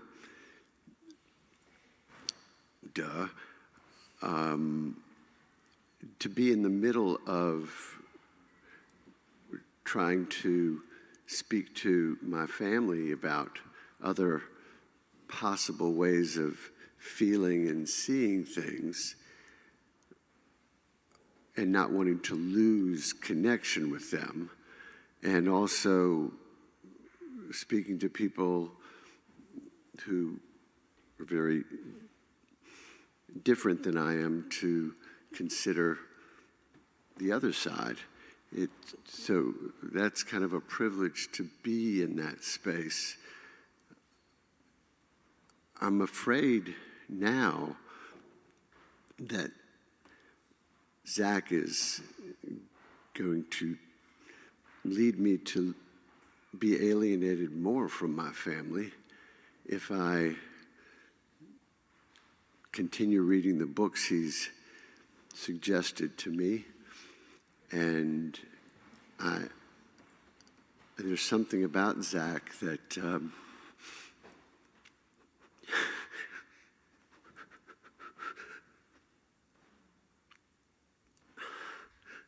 that compels me to listen and to question. There's a part of me that's afraid that if Zach is wrong, then I'm in even worse position than I am now to ask questions and just to not know what the truth is.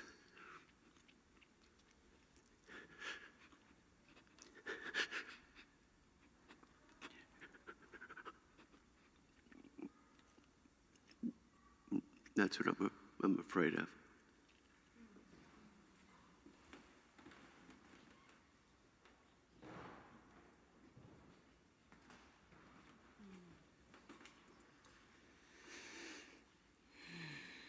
Thank you. Are we breathing?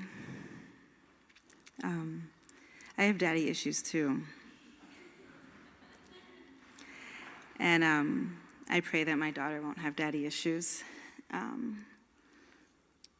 She doesn't know her biological father. She's 5.5. And I think my mother's the child of Holocaust survivors. And I'm the survivor of violent crime. And trauma is something that I am so passionately drawn towards and so afraid will inhibit intimacy in connection in the lives of all of us, and most closely the people who I'm in relationship to. So I write sometimes a lot less than I used to. And as I was listening to people talk and I was thinking about if I wanted to share anything, I remembered that I did this free write that I never read again, but I just remembered it and found it in my free write docs. So I'm gonna stumble through it, but I think it speaks a little bit to tracing the lineages of trauma in a very rambling, free-writey way. A large pair of garden shears would still not, oh, that was the prompt. My friend gave me a prompt, and it was a large pair of garden shears. And I was like, okay. Oh, and she just messaged me, that's funny. A large pair of garden shears would still not be strong enough to sever this cord, this umbilical connection I share with my daughters. They dream and I wake. They scream and I fight or flight.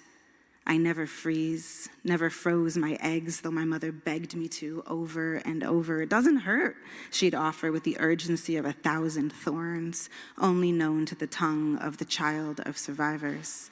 My daughters too can call themselves survivors, these seeds epigenetically transformed by my survival and hers before, altered by the lineage of trauma and war they've inherited, marinated in the amniotic soup of flashbacks and panic attacks or nightmares, averted stares. She never trusted me, my mother, or the world perhaps, maybe it was that, but what I know is the inflection of her voice when frantic fumbles into fault, lines too blurry to believe it wasn't me that was the problem.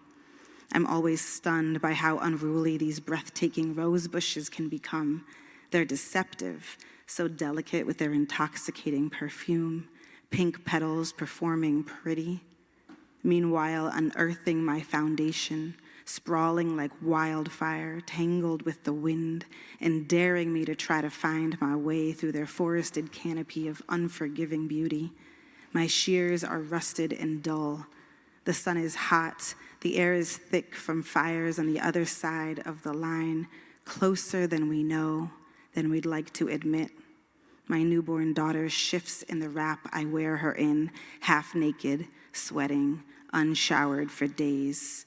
And as I wrestle with this fucking vine, I remember how short my umbilical felt with her, my second, as I lifted her to my chest from between my legs out of the pool she emerged into through blood and sweat and tears and my mother's depression hovering above me, a vacant stare, a portal into her own fight or flight or freeze. She froze while I was pushing life into this world. This time I didn't need her as desperately, so it didn't cut as deep as it could have. I wasn't a woman alone giving birth this time, like last in quarantine, my childhood bedroom, 3 days of labor, knees rug burned, heart broken, tailbone shattered, and dreams, so it seemed, mind racing towards safety, nowhere to be found. This time, I was home and she was my guest, not the other way around, and it felt peaceful, this thing we were doing, bringing a baby to breath on purpose.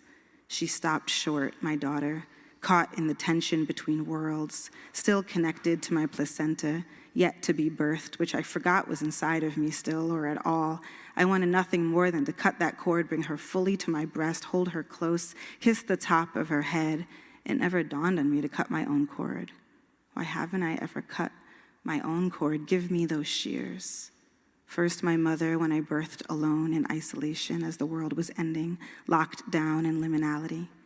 Then my partner, beloved, baby daddy, her father, my daughter's father, who I love, who lives for her, for them. Fuck blood. It isn't blood that raises babies. He is daddy, dada, papa, dad. No bloodlines can trace the tapestry of bedtime rituals and car seat tantrums, of Cheerios on the floor, and just one more story, one more, daddy, please. And I think of my own father, and I wish I could find the keys to his heart. My whole life I've been searching and wrestling and forcing something that just won't budge, unearthing my foundation. Need to sharpen these shears to cut through to you, milk leaking down past my waist. She's hungry again, and I'm engorged and exhausted and gardening and bleeding and grieving and breathing. In, 2, 3, 4. Hold, 2, 3, 4. Out, 2, 3, 4. Hold, 2, 3, 4.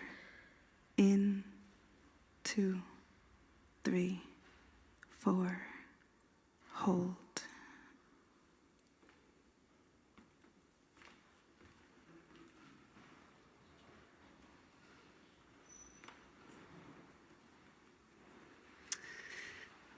Hi. Well, first of all, I'm afraid of being up here, but I know my mom is watching on Zoom from Portland, Oregon, and so it's also her birthday, and so I'm trying to be brave for her.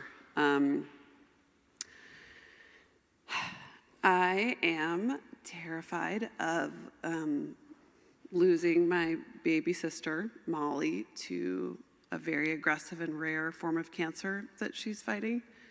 I'm afraid of being in the world without her. I'm terrified of my parents' grief and what will happen to them if she dies. I'm afraid of how I'm going to be there for my daughter, Sydney, through this really scary time. And Molly, my dear sweet sister, gave me this keffiyeh, so I'm really so happy to be wearing it today, and I feel like she is close to my heart always. Thank you.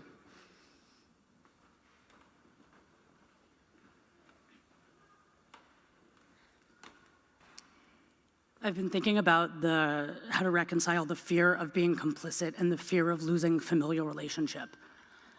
When I was in college, I was starting to come to terms with my own questioning of Zionism and how do you handle Palestinian humanity being as important and valuable as Jewish humanity. And I remember having a conversation with my mom where she said the words, "I need you to stop talking so I can continue to love you." And in the years that have gone by since then, we've sort of found a happy medium where, like, she's acknowledged that she's brainwashed and I've acknowledged that it is what it is. And, well, on the other hand, my dad, he believes that he's the smartest man in the room. He's not. He believes he's intellectually honest, so I can push him differently. But if you say you're brainwashed, okay, you're brainwashed. And if you say you're looking at facts, then okay, let's look at facts. Fine.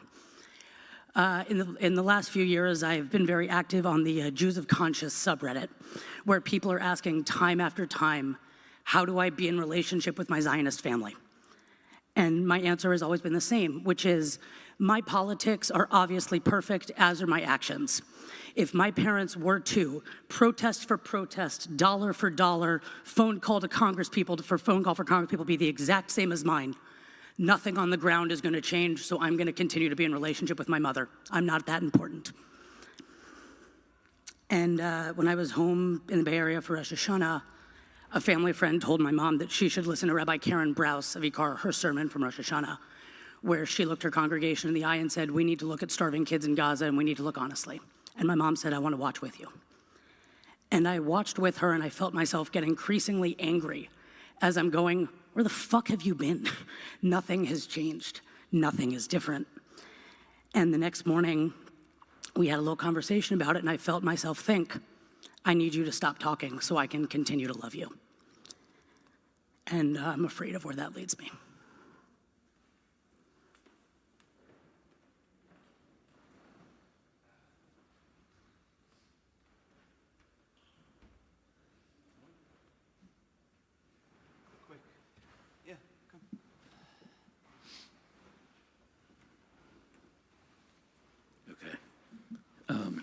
A lot of hard acts to follow.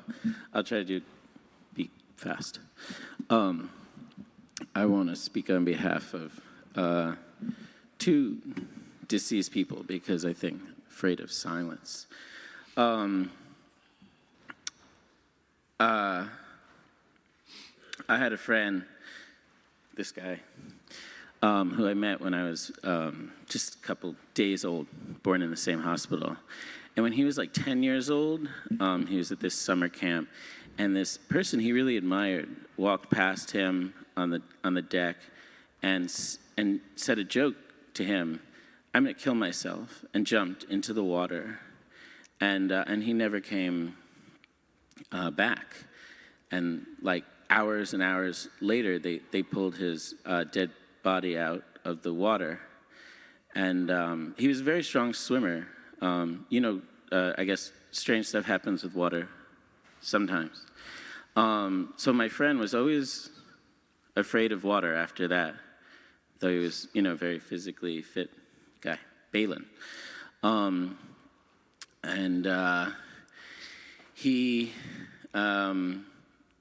came to visit me in Vietnam, missed his flight, stayed a year, met a Russian woman he fell in love with, came back to America, and they planned to get married on December 12th, 2012, which was like December 21st, end of the world day. And it's funny, because in a way I think it was kind of like to sort of spit in the face of fear or something, or I don't know. And on his wedding night, they went down by the Hudson River, and three guys, they decided that they should do what was put forth as a Native American coming-of-age practice of going across the Hudson River and back. It was the middle of December, so they went out into the river, and it's hard to say what he was thinking, but I guess he wanted to conquer his fear that night. And anyway, the boat capsized. One guy managed to swim to shore, and the other two people drowned. They were both really special people. So one of my fears is losing a friend.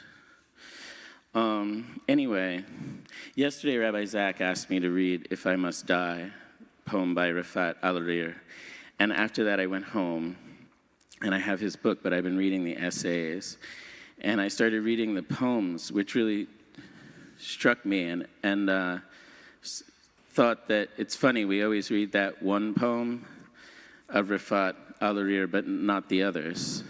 So I just want to read a different poem of Rafat Al-Rir. It's called I Am You. 2 steps, 1, 2. Look in the mirror.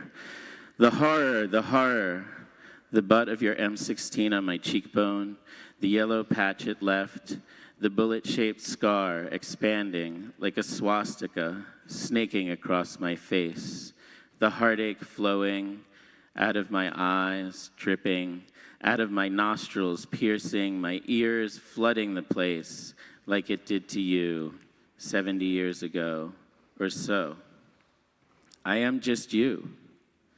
I am your past haunting, your present and your future. Strive like you did. I fight like you did. I resist like you resisted. And for a moment, I take your tenacity as a model. Were you not holding the barrel of the gun between my bleeding eyes? 1, 2. The very same gun, the very same bullet that had killed your mom and killed your dad is being used against me by you. Mark this bullet and mark in your gun. If you sniff it, it has your and my blood. It has my present and your past. It has my present. It has your future. That's why we are twins. Same life track, same weapon, same suffering, same facial expressions drawn on the face of the killer, same everything, except that in your case, the victim has evolved backward into a victimizer. I tell you, I am you, except that I am not the you of now. I do not hate you. I want to stop you. I want to help you stop hating and killing me. I tell you, the noise of your machine gun renders you deaf. The smell of the powder beats that of my blood. The sparks disfigure my facial expressions. Would you stop shooting for a moment? Would you? All you have to do is close your eyes. Seeing these days blinds our hearts. Close your eyes tightly so that you can see in your mind's eye. Then look in the mirror. 1, 2. I am you. I am your past. And killing me, you kill you. November 1st, 2012.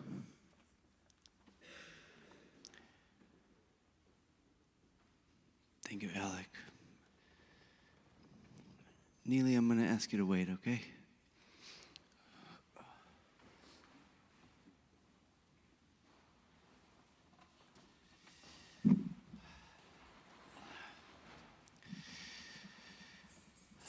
Thank you to everyone who came and offered for each of us, and thank you to everyone.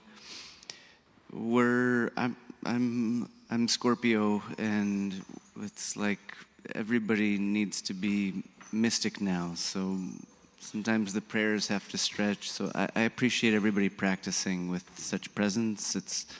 It's a lot, but it's a day, and the world needs it now. There's a couple of things I want to say.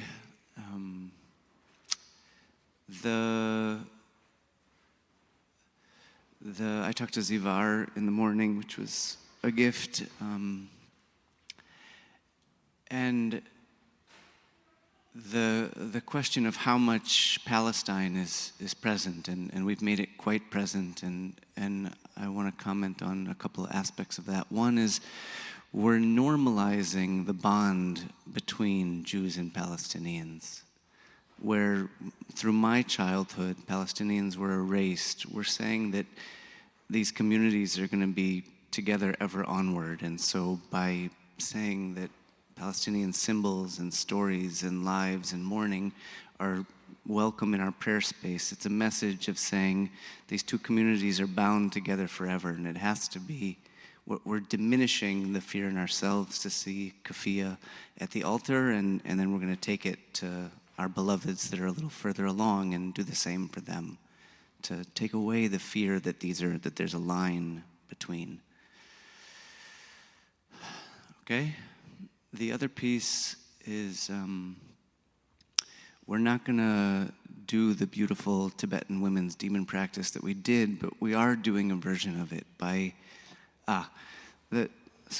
second piece, then the third. The second piece is that it's profoundly Jewish centering to speak about so much Jewish fear at a time when that shouldn't be the centered object. And so I want to name that, and the reason that to me it was some of the only way to do the holidays, because I believe that in addition to all of the political work that we're doing in the externals, there is a parallel spiritual work that has to be happening. And this is the spiritual work that communities going forward are going to have to be doing, of attending to Jewish fear. And so that was the reason that Jewish fear had to be centered even at a time where it shouldn't be the thing that's centered. I think this is the work forward. I don't remember the third thing. We're going to take, somebody else has it for me? The demon practice, great, the demon practice. So we're going to do the very, very condensed version of the practice, where you take the fears that were given to us so beautifully, and then you see them before you, and then you ask them what medicine they want, what nectar they want to be nurtured with. And so try and do that question. But even in the act of naming, even in naming the thing, so much of the nectar is there. You lifted the word that was taboo, and you gave it, you let it be aired. And so it frees something in the ancestry. So I have the cup that is part of the ritual, and I imagine that we poured all of those prayers into this cup. Okay? And we're going to move now to Yizkor, which is the memorial prayer. And in my experience of the past couple of years, there's so much intertwining of the personal stories and the personal wounds with the collective experience. So the Yizkor morning is both for everyone that you've lost recently, those that you've lost less recently, that are in your line and that are looking down on us, and that had views that may be very, very far from where our views have evolved to now. But hopefully in the prayers that we've named and lifted, by feeding them to the ancestors, there's a peace that comes to the river that has been so troubled by all the years of trauma. So that's how Yizkor is going to be. We're going to make a couple of prayers. There's going to be 2 more songs, and then we're going to get towards the end of the service. We're going to open with the Anabekoach, which this melody I wrote for Gaetano, who left the world very, very young, abruptly. And so we're going to honor Gaetano, and we're going to open the ladder to worlds. So if there's someone, a parent, a brother, a sister, a grandparent, a great-grandparent, a friend, a child, as we make the first prayer, I invite you to invite them to come and be around you. Some may come and need a drink from the cup. Some may come to offer you a whisper. They may come to tell you something. They may come just to sit and be next to you, to listen to their voice. Even if you can't hear anymore what the sound of their voice sounds like. We open the Yizkor prayers.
hana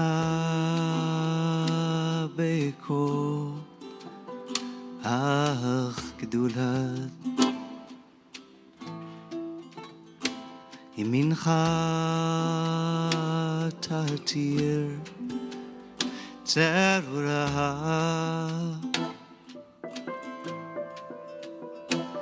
kahaber rina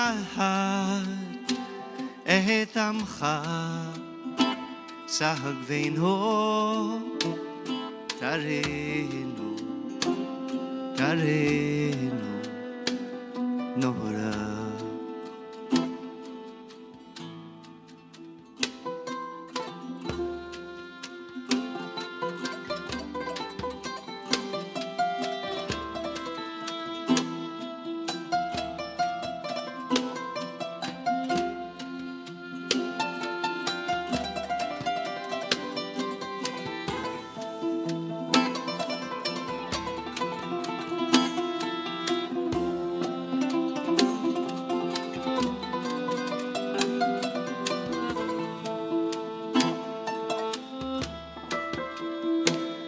Chasin kadosh berov tucha naher naher adatecha yachid geh le'amcha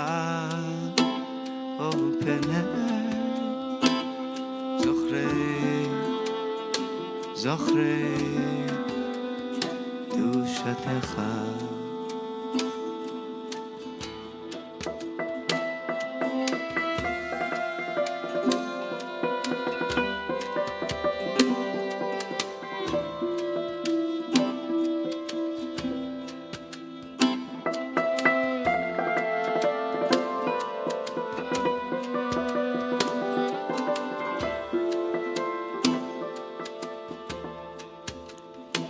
שוותנו קבל ושמע צעקתנו יודע תרומות ברוך שכבוד מלכותו לעולם לעולם אמן.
friend Vivian's going to come share a story.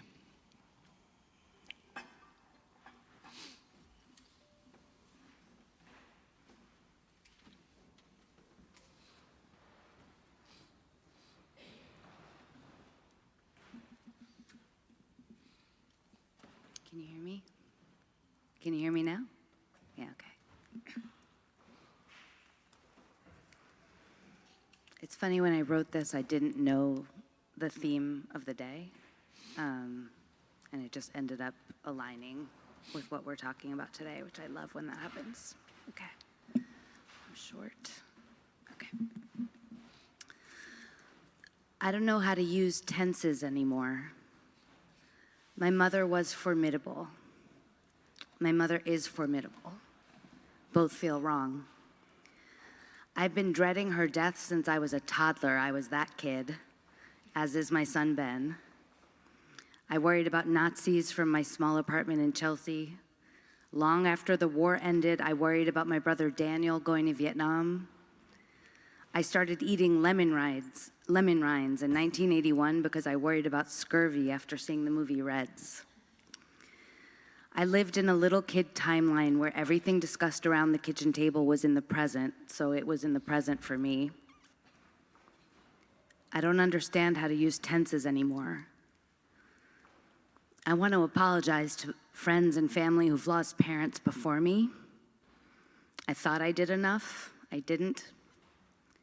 I want to apologize to my mom, whose mother, Ida Paley Schwartz, died very young.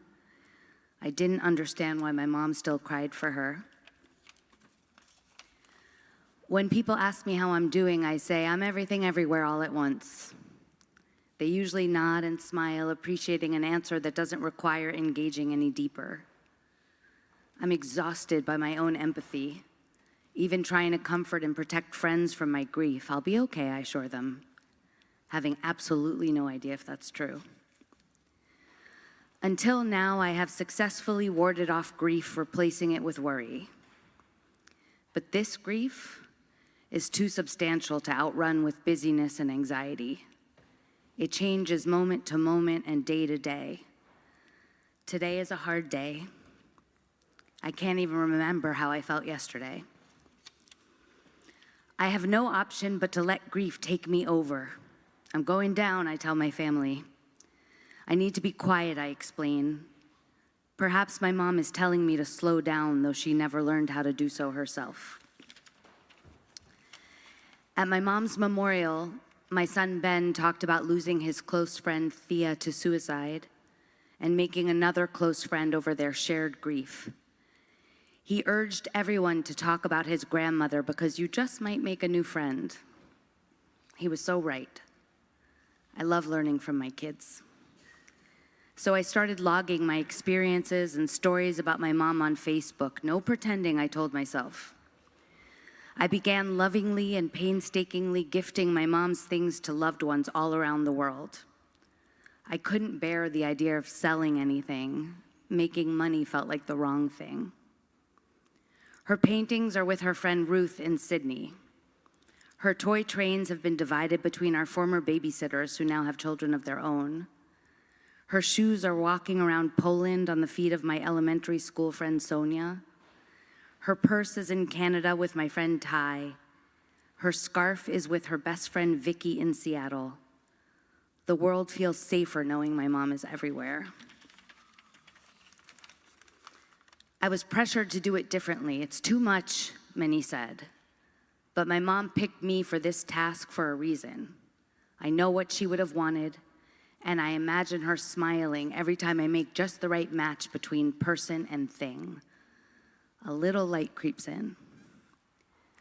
So many close and not so close friends have reached out privately to thank me for putting into words their grief. So many close and not so close friends have stopped to cry with me or for their own lost loved ones. Some have needed to look away, pretending their parents will live forever. I get it. We're all guilty of looking away sometimes. I've been sharing my grief with my family, too. There's nowhere to hide in a Brooklyn apartment. I didn't want my kids to see me like this. But by sharing my grief, I've received the incredible gift of being parented by them. I had a brief smile through tears as my 15-year-old daughter, Rhea, rubbed my back and guided me through box breathing. I can feel my mom telling me I'm a good mom, the only thing I always wanted to be. Whew. My mother's name was and is Harriet Natalie Schwartz Holtzman. She was and is a massive presence. She had immeasurable chutzpah and energy. She overcooked all vegetables. She was righteous and difficult and tough and warm-hearted. She was brilliant, loyal, and a fierce advocate for many. I don't know how to use tenses anymore.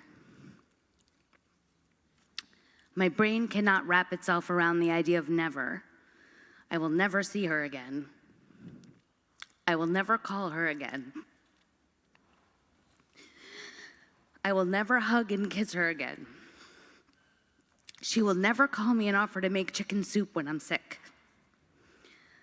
I could sob forever, but life requires that I stay busy, that I make money, that I clean my house. Life requires that I model resilience and getting on with it. But there's no getting on with it.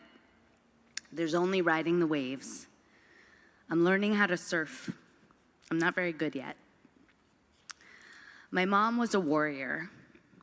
My mom was a worrier.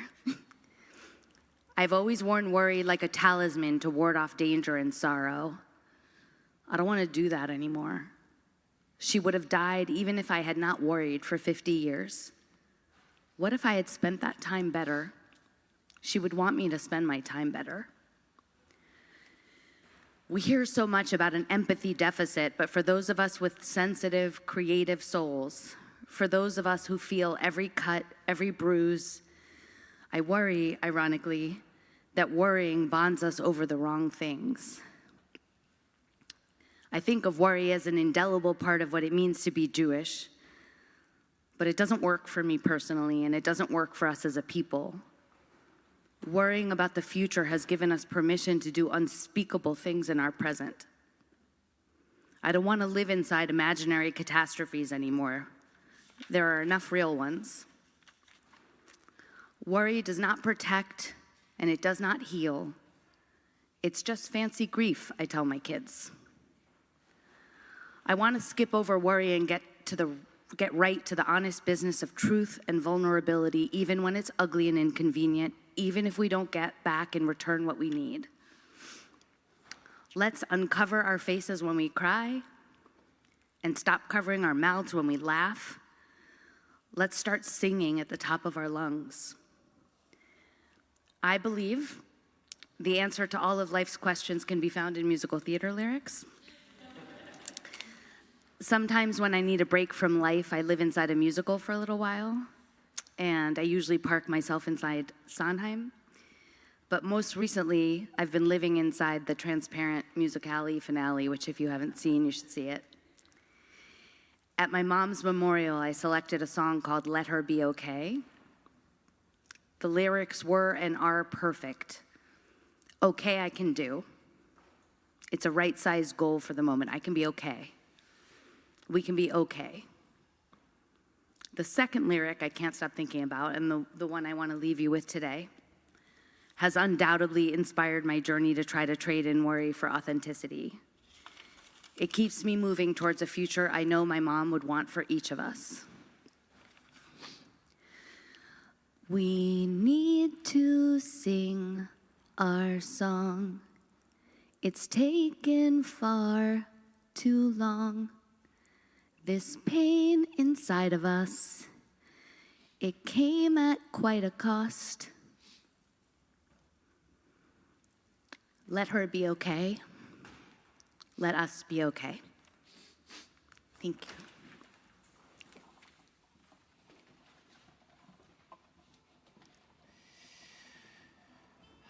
Go ahead and let the names of your beloveds be on your lips a little bit, so that their names are around and in the ears of those around you.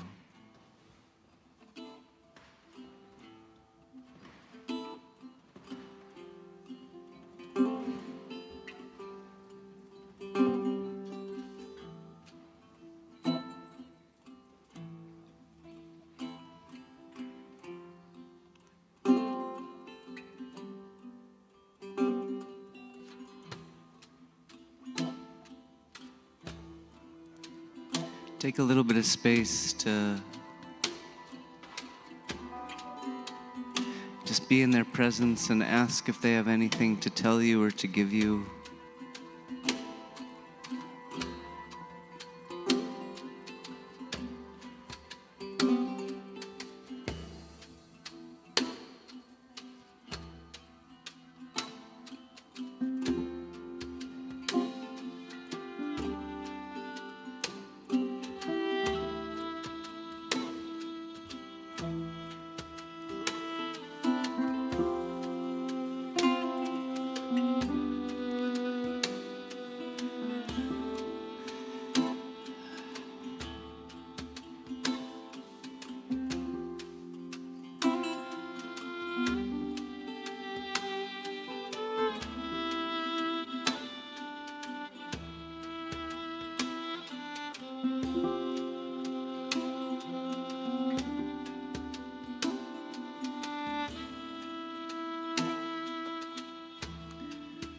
Our friend Mari's going to come read us a little bit.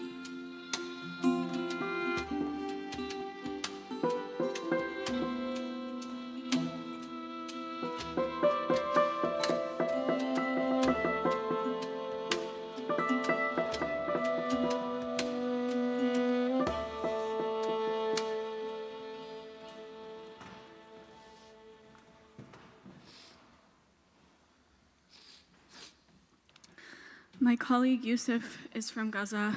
He's currently living in Turkey with his mother, but most of his family still lives in Gaza. I should say they lived in Gaza. In August, he got news that one of his sisters was killed by an Israeli missile strike on her home with her husband and 2 of her daughters. This past Saturday, in the early morning before the sun rose, he and his mother each woke up from a nightmare with a feeling of suffocation. His childhood home in Nusayrat had been attacked with 2 missiles. He lost 9 members of his family that morning. 2 of his siblings were killed along with their spouses and their children. His childhood home is now a crater scorched into the earth. I keep thinking of his mother. What a cruel torment not only to outlive so many of your children, but also to outlive so many of your grandchildren. I lost my grandmother this year. She loved me and my sibling and my cousins, so big and fierce and beautiful. Grandmother love is one of the most perfect loves a person can feel. My grandmother's love was so vibrant and so joyous, like fresh cherry tomatoes and eggplants and raspberries from her garden. Her garden fed us and fed us again all year long, and every time she came to visit, it fed us in bottomless grocery bags of chard and kale and basil until our fridge overflowed with green. My grandmother's kitchen was a vibrant wash of color, her paintings filling the walls. That was the kitchen where she taught me to make ratatouille, where she collected shells and family photos and treasures like orange blossom water from 1971. Somehow still smelling sweet, and where blue and yellow Provençal curtains framed the sunny window. We mourn often for the children of Gaza. I mourn too for the grandmothers of Gaza, not just the ones who have been martyred, but the ones who have survived, who have outlived their grandchildren, who have watched their sunny kitchens and colorful gardens scorched into a crater in the earth.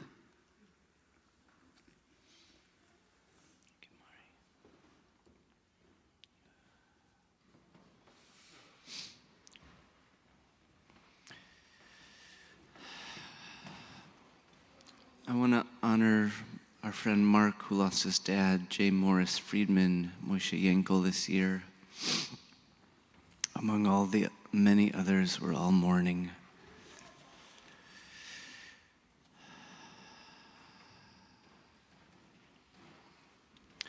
I'm going to sing one more verse if there's any more prayers you want to offer in Yizkor, and then we're going to conclude with the Kaddish. And we're going to say goodbye to each other for the morning.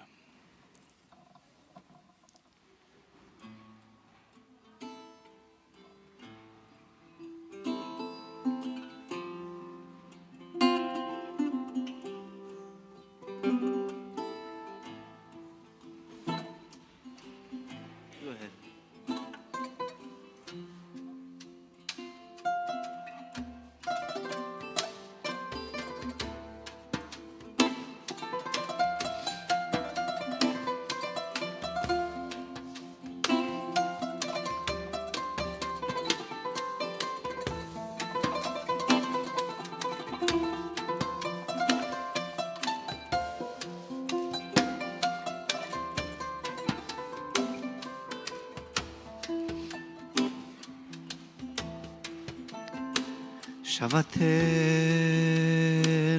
קבל ושמע צעקתנו. יודע תעלומות ברוך שם כבוד מלכותו לעולם לעולם ועד.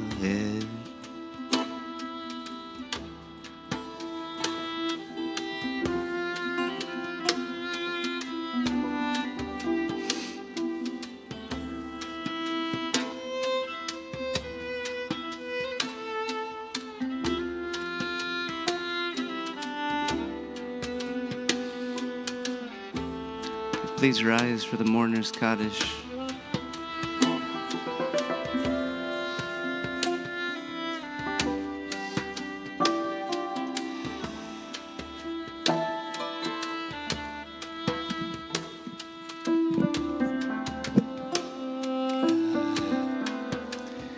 יתגדל ויתקדש שמי רבה בעלמא דברה חירותי וימליך מלכותי בחייכון וביומכון ובחיי דכל בית ישראל בעגלה ובזמן קריב ימרו. יהי שמי רבה מבורך לעולם לעלמי עלמיה, יתברך וישתבח ויתפאר ויתרומם ויתנשא ויתהדר ויתעלה ויתהלל שמי דקודשה ברכו לעילה מן כל ברכתה ושירתה תושבחתה ונחמתה דאמירן בעלמא ואמרו אמן. יהי שלמה רבה מן שמיה וחיים עלינו ועל כל ישראל ואמרו אמן. עושה שלום במרומיו הוא יעשה שלום עלינו ועל כל ישראל ועל כל יושבי תבל ואמרו amen. May great peace flow like a fountain. May the strength of our prayers be nourishment to the ancestors who lived under more wounded circumstances, and may they be teachings to all the people who were all around us. Amen. You may be seated.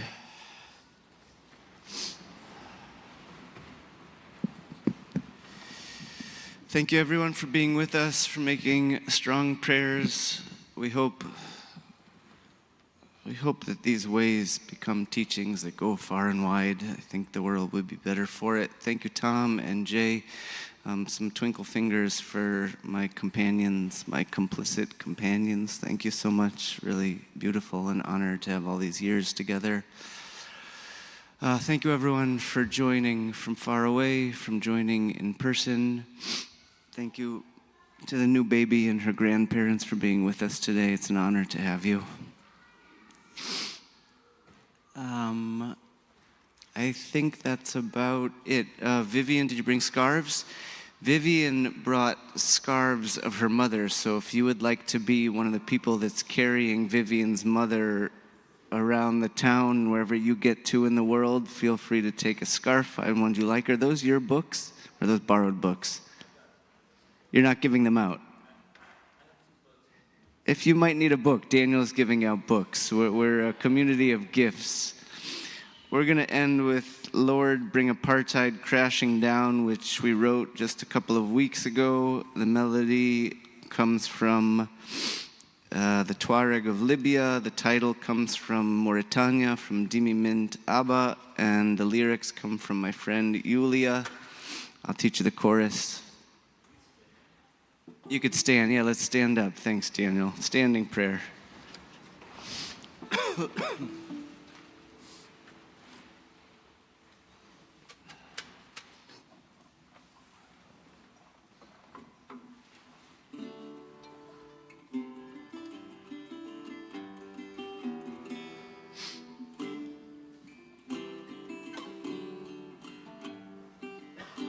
So there's two different choruses. They're on, I don't know what page. You're on your own for the page. Let's do the falling chorus, then we'll do the rising, then we'll sing the whole song.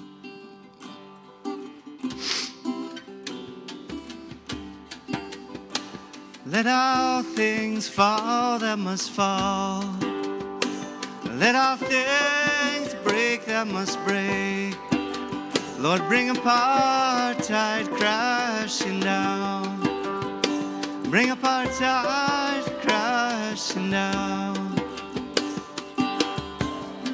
The other one. Let all things rise that must rise. Let all things bloom that must bloom. Lord, bring apartheid crashing down. Bring apartheid crashing down. When the hands we outstretch are shaking with fear, when the mouth of the river twists and turns into lies, when we swallow mud, when anger leaches blood, when beetles devour the flesh of the trees, when old terror poisons the soil, when drones scream into night, when the children lie awake for years and years and years, when nightmare becomes flesh, when we run from death to death, when the dread claws us bone deep, when the rod is all our own. Here we go. Let all things fall that must fall. Let all things break that must break, Lord. Bring apartheid crashing down. Bring apartheid crashing down.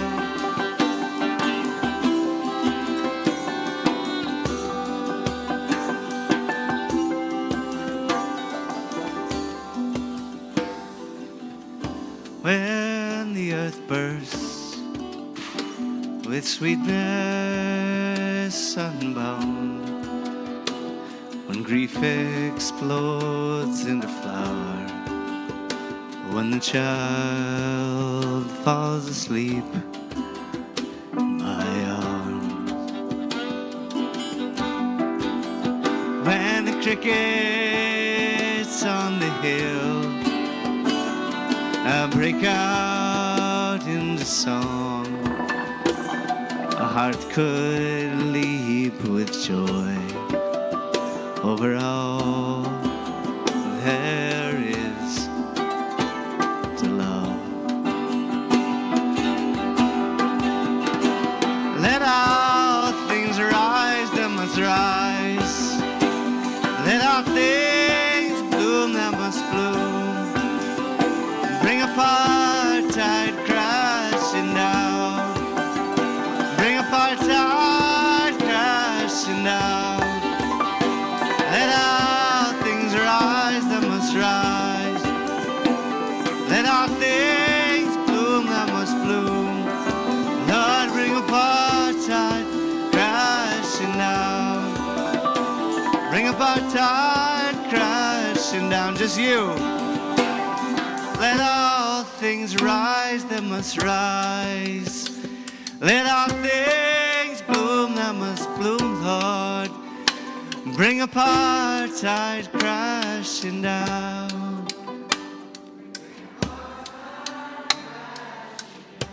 Last two. Bring apartheid.